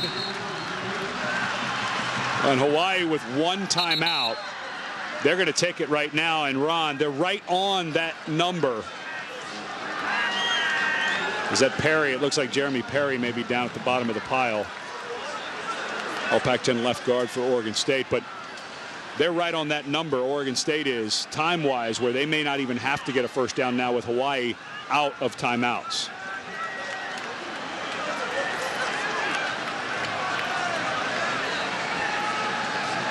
So Perry still down on the field and looks as though that he is okay. You see some of the Hawaiian players actually standing around closely taking a look at him because they know that he is a local, and a lot of these kids knew each other before the ball game. Went to Kahuka High School, which won the state championship last night in the same stadium. Yep, sure did. Beat an undefeated St. Louis. It's good sportsmanship right there. You can see Leonard Peters, number 42, coming up and giving him a pat on the back. There's 11 Hawaiians on the travel roster. You had mentioned 3 coaches from Oregon State are going to stay behind after this trip. Always trying to get Hawaiian players up to in the Northwest. I went to the University of Washington, and every year we had 3, 4, 5 players from the islands come up to play for the Huskies. Adam Spear comes into the ball game, number 51, sophomore out of West Hills, California, replacing Perry at left guard. Well, and Colt Brennan's going to replay that last throw 100 times, Ron, until that bowl game against Arizona State, because... Well, the scene was set. He had his opportunity. Absolutely.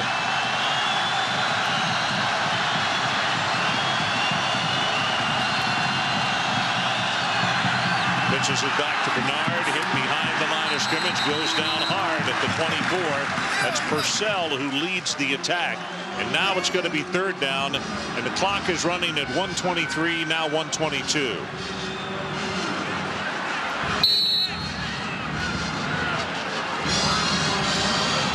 Well, they got the 25-second clock set pretty quick.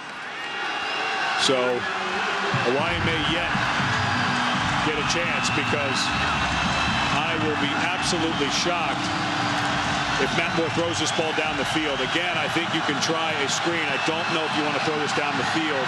An interception kills you. Inside of 1 minute. And the running play straight ahead with Bernard. They're still fighting him to the ground, and it'll be 4th down and 6. Well, and of course, Oregon State's going to punt. So Hawaii, without timeouts, trying to get the 25-second clock started, just did. So you're going to be at about 9 seconds, and I'd go ahead and I'd take the penalty. Yeah, or maybe get a timeout right with 1 second left if you didn't want it. Either way, yeah.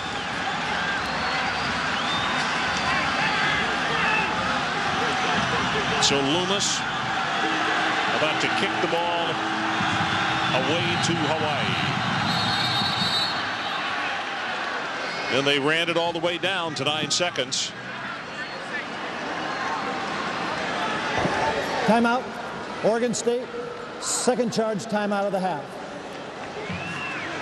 So an opportunity to think about it for just a second. The difficult thing if you're Oregon State, you want Loomis to boom this football, but you also got to remember that Bess came within a breath. He was the man who made the tackle the last time he kicked to him.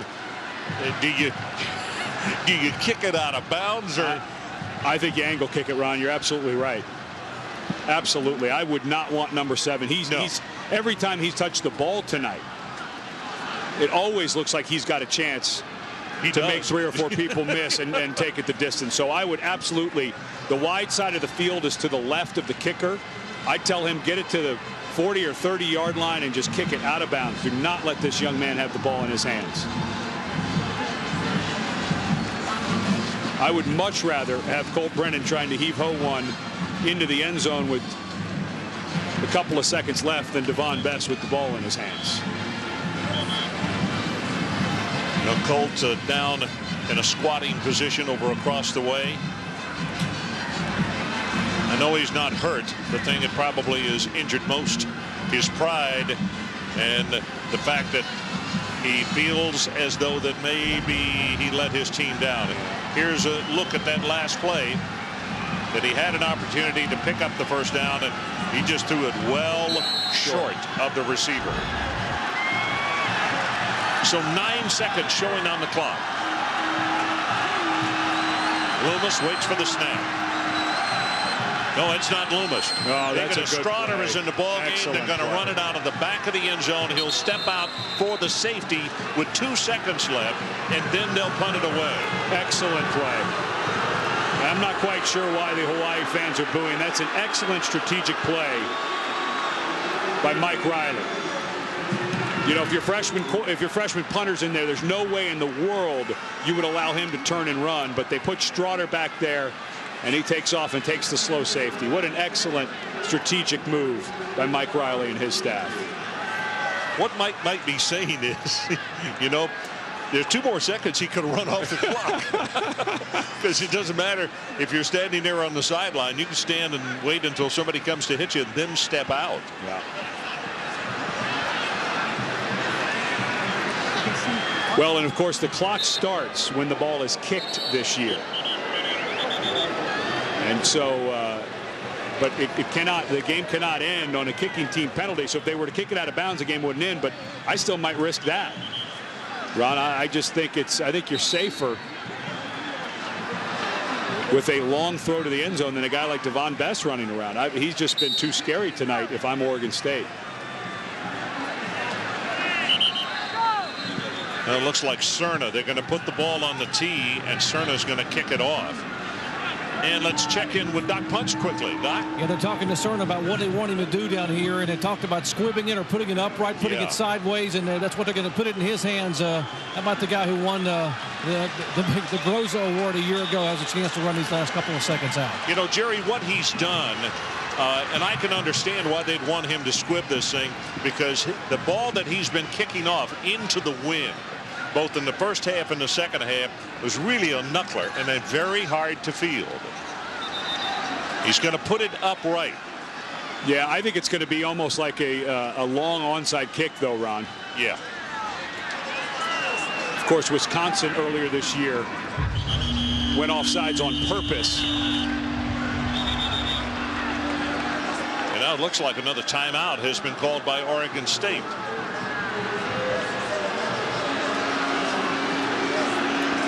And even if Oregon State were to do that, again, the game cannot end on a kicking team penalty. So Hawaii would at least get one play. But I think that they're just going to have Cerna kick it 15 or 20 yards on the ground. And what better day to have a Cal Stanford play against Oregon State and Hawaii when Cal and Stanford played earlier today. Yeah. Sunday night, join Reese Davis, Mark May, and Lou Holtz for a complete breakdown of each and every college football bowl game. The 2006 Bowl Selection Special on ESPN at 10 Eastern is also available in high definition on ESPN HD. With Perry on the sideline, and they've got that knee encased in ice. You can see him with crutches there. Promising young offensive lineman, sophomore, first team all Pac-10. Let's hope it's not too serious. Yeah, what he thought would be a happy homecoming is not quite as happy right now. Well, there wasn't one team I played on in my entire life that this play for the return team for Hawaii was not called Cal Stanford. At the end of every special teams practice, we would always run the Cal Stanford drill. So Hawaii's got to just try to throw this thing backwards a bunch of times and try to make something happen. Here comes Cerna moving forward at the 20, and he tries to put it in a vacated area. Caught at the 28-yard line, and here we go. Hit, knocked down, and this ball game is over as Dickerson was the last man to get the pitch, and he got tackled. There was nobody to give the ball back to with another backward pass, and the string is over for the Hawaii Warriors as Oregon State makes it 7 out of their last 8 games. They come up with a victory. Colt Brennan, a good night, not a great night. He had an opportunity to direct his team to victory, couldn't do it. On the other hand, Matt Moore did a sensational job and got his team to win. Let's go down to the sideline. Dr. Jerry Punch. Jerry? With Oregon State head coach Mike Riley. Coach, what was the key to this win here tonight for your team? I don't know. There were a lot of keys. I thought that we did a good job at times in the red zone to keep them from scoring touchdowns. You know, I thought that was big. And then we responded offensively with some big plays when we needed them to keep some momentum going. But it was just quite a football game. You held the highest scoring team in the nation to 9 points in the second half. I mean, what do you say about Sabby and these guys, Dorian Smith, and all the effort they put in? Well, that's what they did. They just hung in there and played like crazy. And this is quite an offense. And there was a lot to contend with, and the guys just kept playing hard and made some big plays in the game. What does this win mean to your program? 9 wins on the year, I know, but you heavily recruit in this area. Yeah, we do. It's fun. It's really fun. You know, June can't keep them all over here. So we always like to come here and recruit. But, you know, it's fun to bring our kids that are on the team home. And this is a great team to play against. I got a lot of respect for June and the program. I think it's great for our team to have this game right now. And I thought that both teams played really hard tonight. Hey, Coach, congratulations. Go celebrate. Appreciate that, Jerry. Ron? Dr. Punch, thanks so very much. And again, we echo our congratulations to Coach Riley and his staff. Really big win. Final score, Oregon State 35 and Hawaii 32. Next on ESPN, it's the State Farm NFL matchup. This has been a presentation of ESPN, the worldwide leader in sports. Along with Ed Cunningham and Jerry Punch, I'm Ron Franklin. Thanks for watching, everybody. We say aloha from Honolulu. Now, here is the State Farm NFL matchup.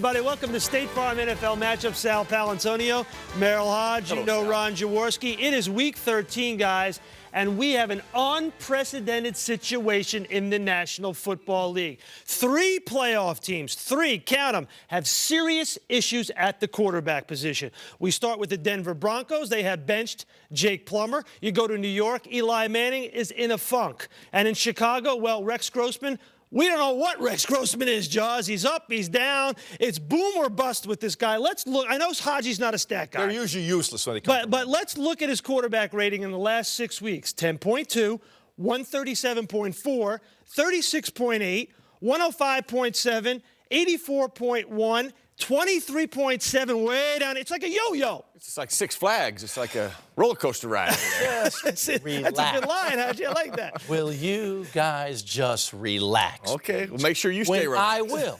When I get to you, I'll get to you later. Okay. You know, when you look at Rex Grossman on tape, the one thing that I see is good decision making. He's processing the information quickly and going to the right receiver. However, here he gets a little loose with the football. He gets a little bit loose with the football. That means the coaching staff must help him.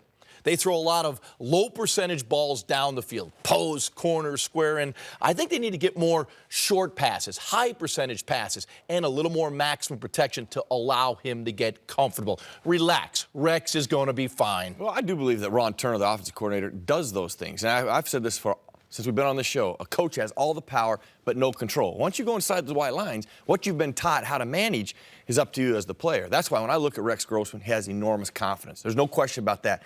The difference for him, or the challenge for him, can he manage that confidence? If he can manage it, he could be great. If he doesn't, he's going to be a player that doesn't play very long. But, you know, studying the tape, too, you know, everybody points the finger at Rex Grossman. They got some young wide receivers. Yeah. And at times, especially in the last matchup against Minnesota Vikings, those young wide receivers dumped on that young quarterback and made that young quarterback look bad. Now, I'm going to show you one play of the last matchup that illustrates this, because if you see this interception, like, what is Rex Grossman thinking?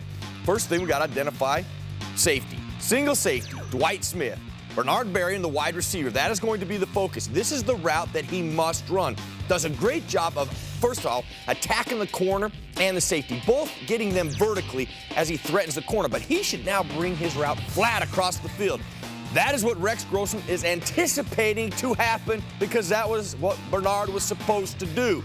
From the end zone angle, you will see. If this league, what do we say, Jaws? You got to throw with anticipation. That's correct. He knows Bernard now must make it across once the safety and the corner go threaten to that side. That is where he must take the route. But for whatever reason, Bernard Berrien does not make that adjustment. Based on the coverage he felt, he decided he was going to keep it vertically. But guess what? When Rex Grossman knows you should make that flat across the field, the ball is already gone. The fan looks at Rex Grossman and goes, what are you thinking? What are you doing? But this is a wide receiver mistake, not a quarterback mistake. So this is what I'm saying.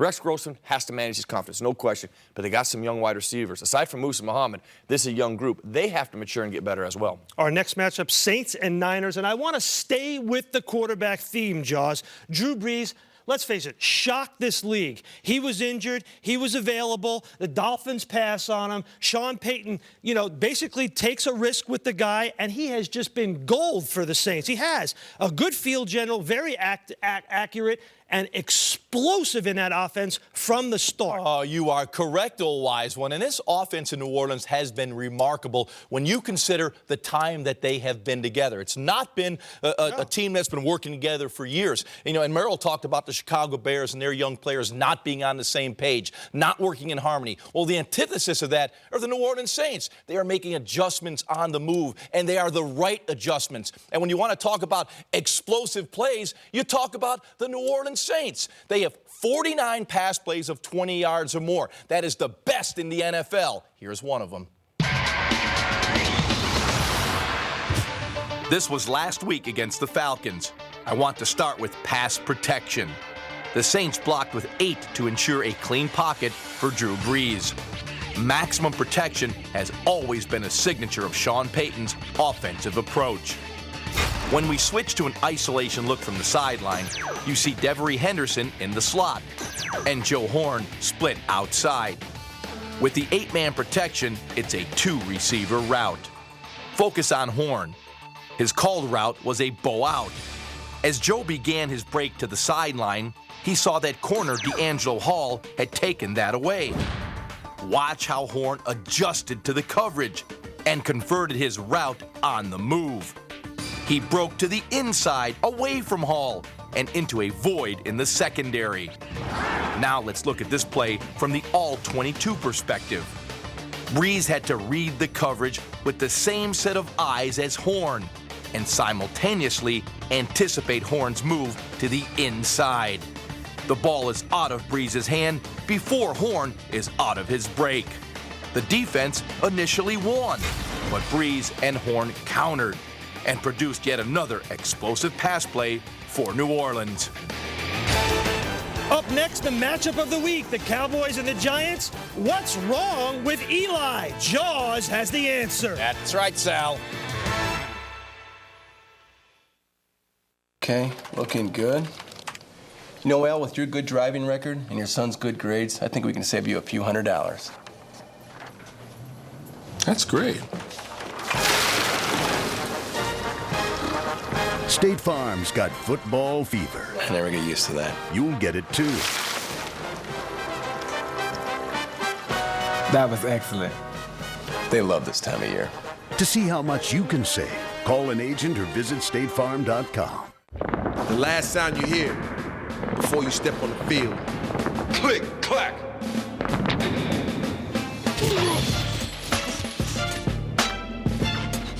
I think the air is coming. Quick, clack.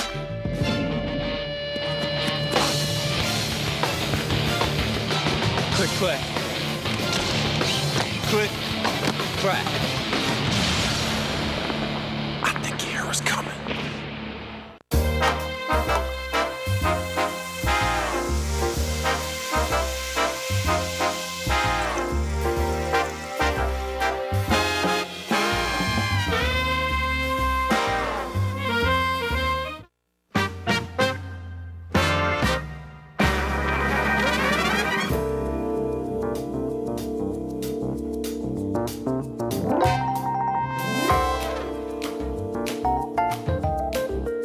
At Fred Meyer and Littman Jewelers, this 1-carat total weight diamond ring is $595. But during our 3-day sale, save $396 and pay only $199. For all those special times. Fred Meyer and Littman Jewelers. Everyone is talking about one thing. In 3 days, We have our headache. the biggest movie event of the decade is yours to treasure. Welcome aboard. Pirates. Own it on Disney DVD Tuesday, December 5th. Millions of teens have found a whole new way to get high on drugs that are all over the neighborhood. Legal drugs they can get anytime they want, for free, in almost any home in America. Cough medicines, prescription painkillers. Last year, more teens intentionally abused them than ecstasy, meth, and heroin combined. Learn how to talk to your kids about the drugs they get at home at drugfree.org. Babe, look. This sounds perfect. Low mileage, loaded, must sell, best offer accepted. This one's a real classic. A real classic. Looking for the right vehicle? There's a channel for people like you. Get the whole story at Auto 889. Don't drive all over town looking for your next car. Find exactly what you want without leaving your home. 7 days a week, 24 hours a day. Auto 889. It's fast, it's easy, it's now. State Farm NFL Matchup is brought to you by State Farm. Great service, great rates. It's all here. Nobody takes care of you like State Farm. 32 seconds to go. Giants with 2 timeouts. Manning to throw, 3-man rush. Has time, rolls right, sets, fires it right, and it's intercepted by Pac-Man Jones at the 49-yard line. Bob Papa with the call on the New York Giants radio network. Eli Manning has thrown 15 interceptions, most in the NFC. Welcome back to State Farm NFL Matchup. I'm Sal Paolantonio. The matchup of the week, Dallas Cowboys at the New York Giants, and this league is just topsy-turvy. A month ago, the Cowboys were a model of dysfunction. Now the Giants have come undone. And Jaws, we could sit here all morning long and talk about the problems for the New York Giants. But it begins with Eli Manning. And you have studied this guy every snap, every throw. What's wrong with it? Yeah, there's no question, Sal. The quarterback, when you win, gets too much credit. When you lose, the quarterback gets too much blame. But Merrill and I both take great pride in our preparation for the show by studying the tape. And we do our evaluations based on winning a world championship and being an all-pro type player, not being a starter in this league, not going 8-8, what it takes to be the very best. And to be the very best, you have to take care of the little things. Everyone does the big things. The champions take care of the little things. Right now, Eli Manning and the New York Giants are not taking care of the little things.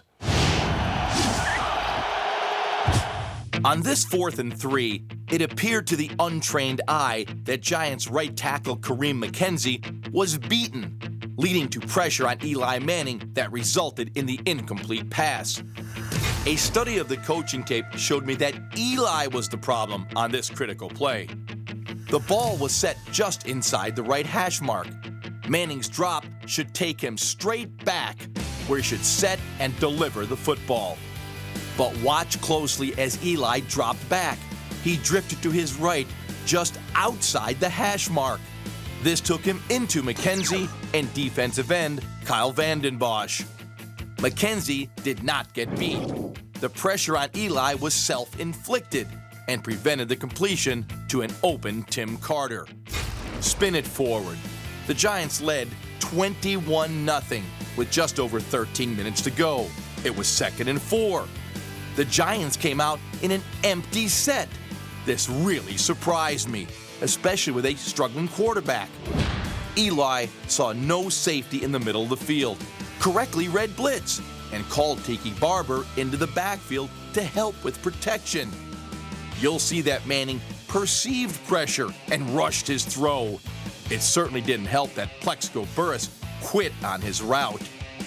This play was a microcosm of the Giants' collapse last week. Some curious play calling, but perhaps more importantly, correctable breakdowns in mechanics and reading progression by Eli Manning. Over a month ago, you would not be able to use the word stability with the Dallas Cowboys because they were a train wreck, as you mentioned, Sal. But one thing that their offense, as I've studied their offense, that they do, they got great flexibility. You know, the Indianapolis Colts came into town. What did they do? They ran the rock. Thanksgiving, Tampa Bay rolls in, they threw the rock. Against the Giants, though, based on the problems they have, especially in their secondary, I would throw it if I was the Cowboys. They got great balance. They can do both. But I think the passing game will be highlighted. Going to be rough Tony Romo. How much does Bill Parcells love Tony Romo? This week in the New York Times, he compared him to Lawrence Taylor, said they had the same street smarts. How about that? How can you compare a quarterback to an outside lineman? Our next matchup, the Titans and the Colts. And Haji, not even you, your boy Jeff Fisher, thought that Vince Young would be able to win ball games this early in his career in the National Football League. But the guy, his numbers are not great, but he's a winner. On the field, he knows how to win. He's a winner because he's 4-7. Are you consider 4-4 with Vince Young? 500 is a winner? Give him some credit. Let it go. Let it go a little bit. Listen, the Titans have done a great job of managing and hiding a quarterback, not highlighting him. The foundation for the Tennessee Titans, and I'm sure you didn't watch the tape, is running the football. Hiding the quarterback? Hiding the quarterback. That fourth quarter, he was you want to talk about the fourth quarter? Yeah. Until Matthias Kiwanuka gave him away, they ran three dirt balls. It's part of the game, isn't it? Now, the foundation, though, is running the football, if you want to talk about what the Titans do. Okay? And the Colts, we've talked about this many times. What do? They don't defend the run very well. They play pass. We're going to go to the coach's clicker because I got Jaws all fired up. We got to calm him down. You all fired up. And I'm going to show you what I mean about a defense that plays pass first. Because you have split backs. You have Travis Henry. You have two backs in the backfield. You got to anticipate, Lendell White, you got to anticipate they're going to run the football. I want you to watch right here. That linebacker got anything to do with running the football as a running trap here? Is there anything right here that looks like pass? Absolutely not. This tells you a great example. Guys getting upfield using traps, a double team, blitz on the outside, and watch Lendell White. Love how he plays behind the pads, finishes the run. They gashed the Colts in the first matchup. They did not throw the football like Jaws wants to say because they hide their quarterback. They do not highlight him. They run the rock. So Indianapolis, I think they need to change their mindset. Let's play pass, and then we go to the quarterback and have a better chance to win this game. Why is this so personal? It's not personal. But you're not going to take one or two passes and say, now he's the new coming. He's winning. I agree. They won 4 games. I think you evaluate a quarterback after a couple seasons. And well then don't sit there and say he is here. But I'm seeing a either. growth pattern that is ascending, not descending. So give the guy some props. But the guy that doesn't need props is Peyton Manning. And I'll tell you, when I look at the game the last time Tennessee played Indy, Tennessee blitzed one time that entire game. Marvin Harrison caught a touchdown pass on that one blitz. So spinning this forward to this game, Marvin Harrison last week only caught one pass. I think Peyton comes out of the huddle early in this game looking for 88, 88, 88, and gets him the ball early. Well, everybody's going to want to see the next segment when these two guys to debate the decision to bench Jake Plummer.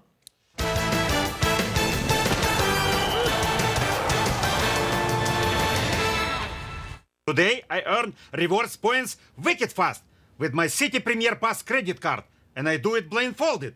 First, I buy my tickets.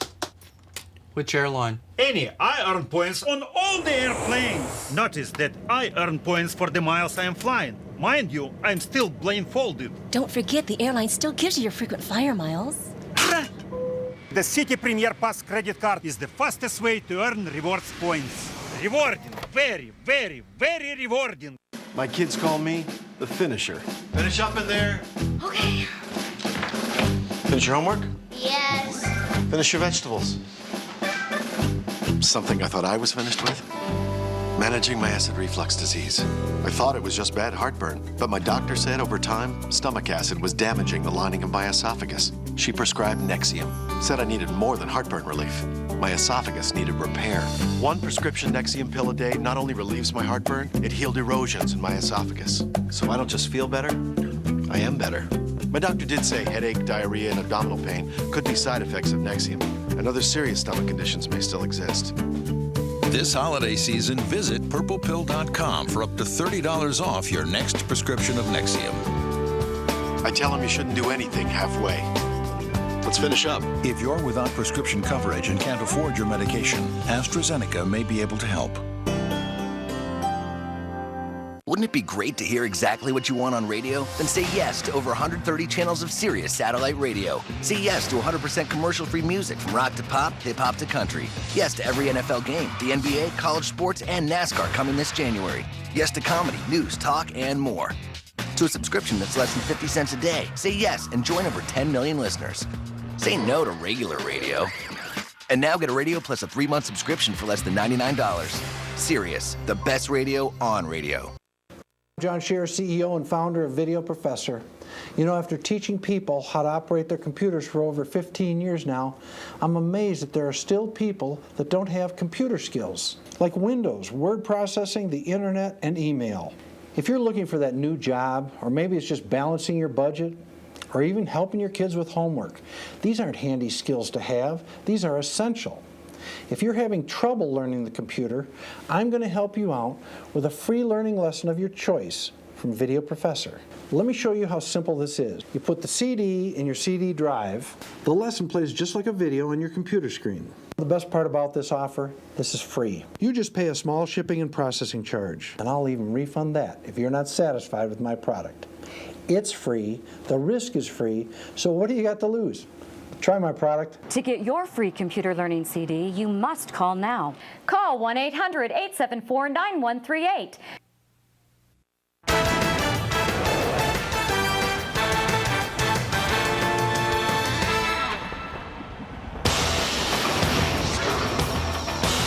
Second and 10 at the 15. Bills down 21-17 with 15 seconds left. Shotgun snap. Lossman takes it, fires into the end zone. It is caught in the end zone. Touchdown, Buffalo. Boy, I tell you, that's when JP just grew up. Lossman takes the snap, looks to throw, steps up in the pocket, directing traffic, throws it downfield, and it is caught by Roscoe Parrish. Yes, at the 23-yard line, and now they're in field goal range with a chance to win it. The snap, the kick is up. It is plenty of leg. It is good, and the Buffalo Bills have upset the Jacksonville Jaguars, and this team is in business, folks. Our next matchup, the Chargers at the Bills. The Chargers have won 5 straight. The Bills have won 2 straight. And Jaws, J.P. Lossman has played the Bills right back into the playoff picture. Who knew about that? Of course, I knew, Sal. You know, Greg Cosell and I did some coaching in the offseason, and we got J.P. lifted up. But I love the theme of the show. You know, it's a quarterback show. That is good stuff. And I'll tell you what, we spent the last segment, Haji, talking about Vince Young. And, you know, everyone's going crazy how Vince Young is playing. Well, let me tell you, they ought to start going crazy the way J.P. Lossman is playing. Because he's actually playing very well. He is actually playing very good football. Yeah. And here's the maturity and growth of a quarterback. Last year in his 8 starts, Lossman was about 50% complete. This year, up to 64%. Now, here's the key statistic. Careful with the football. Only 2.8% of his passes are intercepted. That is less than Tom Brady and less than Chad Pennington. Careful with the football. That's important for playing the quarterback position. Our next matchup, the Seahawks at the Broncos. Now, Jake Plummer in Denver, 39-15 as a starter. But Mike Shanahan believes that Jay Cutler, the rookie, gives the Broncos the best opportunity to win right now. But this is an unprecedented situation, Haji. Never has a rookie come in this late in the season to a playoff team to be the starting quarterback. But you have seen him on tape, so what makes him a special case? Well, I think what makes him a special case is his willingness and his anticipation to throw the ball into tight windows, anticipating wide receivers coming open at a young age. I mean, we felt, both Jaws and I, in the draft, there's only one guy worthy of a first-round pick, and it was Jay Cutler. But watching him in the preseason and his ability to understand what's going on and throw it to those tight windows when wide receivers will show up is what really stood out for me. And I'm sure in practice it has done the same. So we had to go back to the preseason, but we've got some plays that'll show you what he does better than Jake Plummer. The anticipation and the awareness to know where everything is.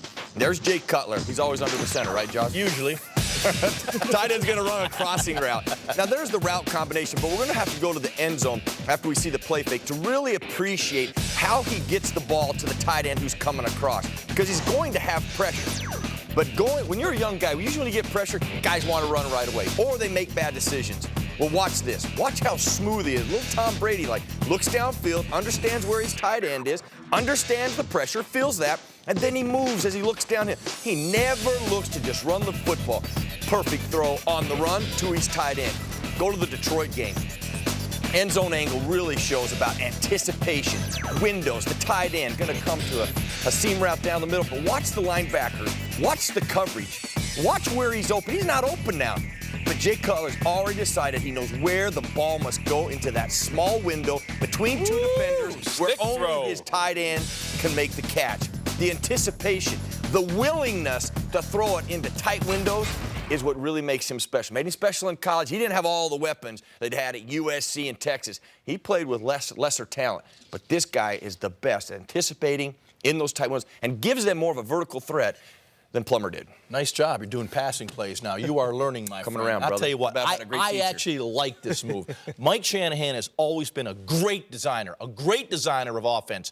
And with Jake Plummer, who did a nice job, by the way, with the Broncos. No one should be dissing Jake Plummer. I think he's played very, very well. But you only had the horizontal passing game with Jake. Very few balls down the field. The arm strength of Cutler now gives you the vertical game. The big plays will come. You know, I'm a humble guy. And, Josh, I would like to just say, after watching Thursday Night Football, that you were right about Carson Palmer, and I was wrong. He is definitely a stud. That's unprecedented. Next, he put the latte down. He's watching the game now. Next, we will examine why Jaws was all wrong about the Eagles. Oh, yeah.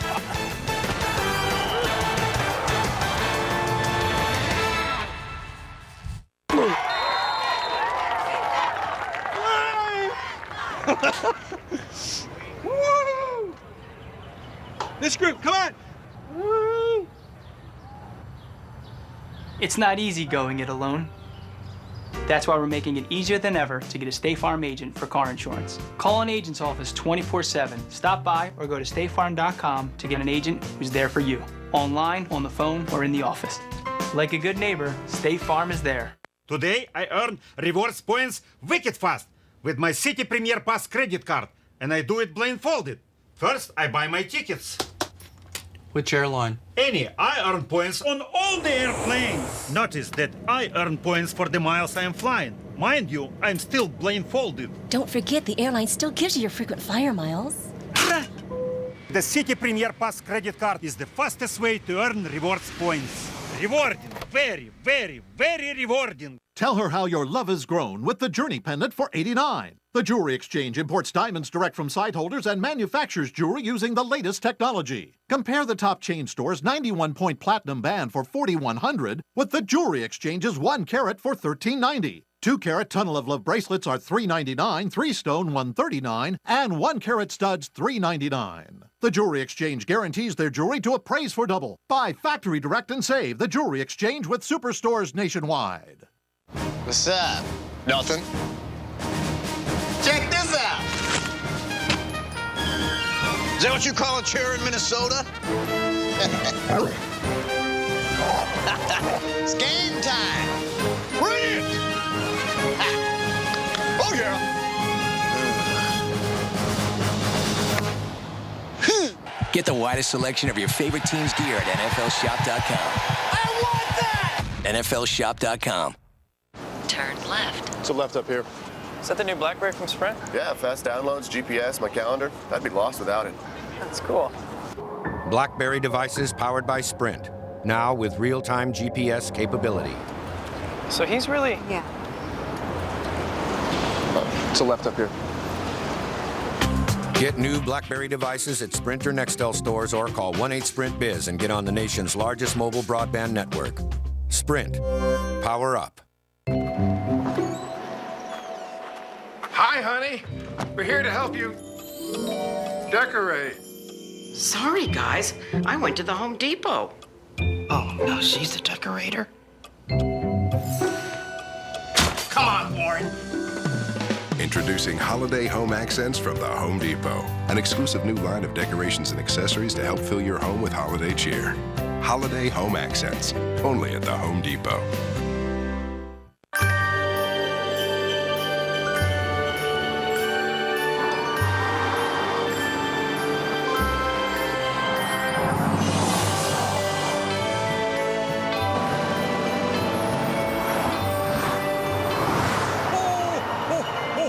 Come to the Mercedes-Benz winter event now through January 2nd and see all the exciting rides we have to offer. There's sure to be something for every wish list. Okay, here are the showtimes. Midnight, Saturday night on the West Coast. Very popular show. Sunday morning on ESPN at 8:30. Before you head out to church, get the Gospel of the Coaches tape from Haji and Jaws. Right, Jaws? That's right, Sal. Our next matchup is the Dolphins and the Jaguars. The suddenly never say die Dolphins. Joey Harrington has won 4 straight. Here are the notches on Joey Harrington's belt. Chicago, Kansas City, Minnesota, and his old team, Detroit. Now, you have popped in the coach's tape. What is working for Joey Harrington and the Dolphins offense? He's playing very well. That's obvious, Sal. But I once had an offensive coordinator tell me the quarterback position is played above the neck. Play smart. Joey Harrington's doing that. That the quarterback position is played below the waist. A little movement, mobility in the pocket to throw the football. But the other thing that Joey Harrington is now showing me is a very strong and a very accurate throwing arm. On this 3rd and 7 against Kansas City 3 weeks ago, you see 3 receivers to one side of the formation. The Chiefs played Tampa 2 with linebacker Kawika Mitchell running down the middle seam. The Dolphins anticipated the coverage, primarily used in 3rd and long situations. The route combination was designed to attack Mitchell. Derek Higgins from the inside ran a curl route. Wes Welker ran down the hole. Mitchell's reaction would tell Joey Harrington who to throw the ball to. Mitchell jumped Higgins at the 1st down marker. Joey went over the top and delivered a strike to Welker for 30 yards. Great read, accurate throw. This isolation replay really showed how the route combination by Higgins and Welker put Mitchell in a bind. Mitchell stayed underneath, allowing Welker to attack the void between the safeties. That's a big-time NFL throw.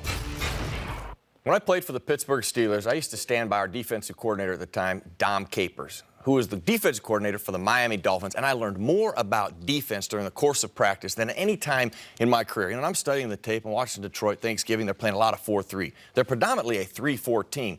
But then, you know, I start thinking of Dom. He's always adjusting to the opponent. Detroit likes to throw the football a lot. That's why they play their 4-3. Jacksonville, though, they like to run the football. I would expect him to use a lot more of his 3-4. I think that's better to stop the run.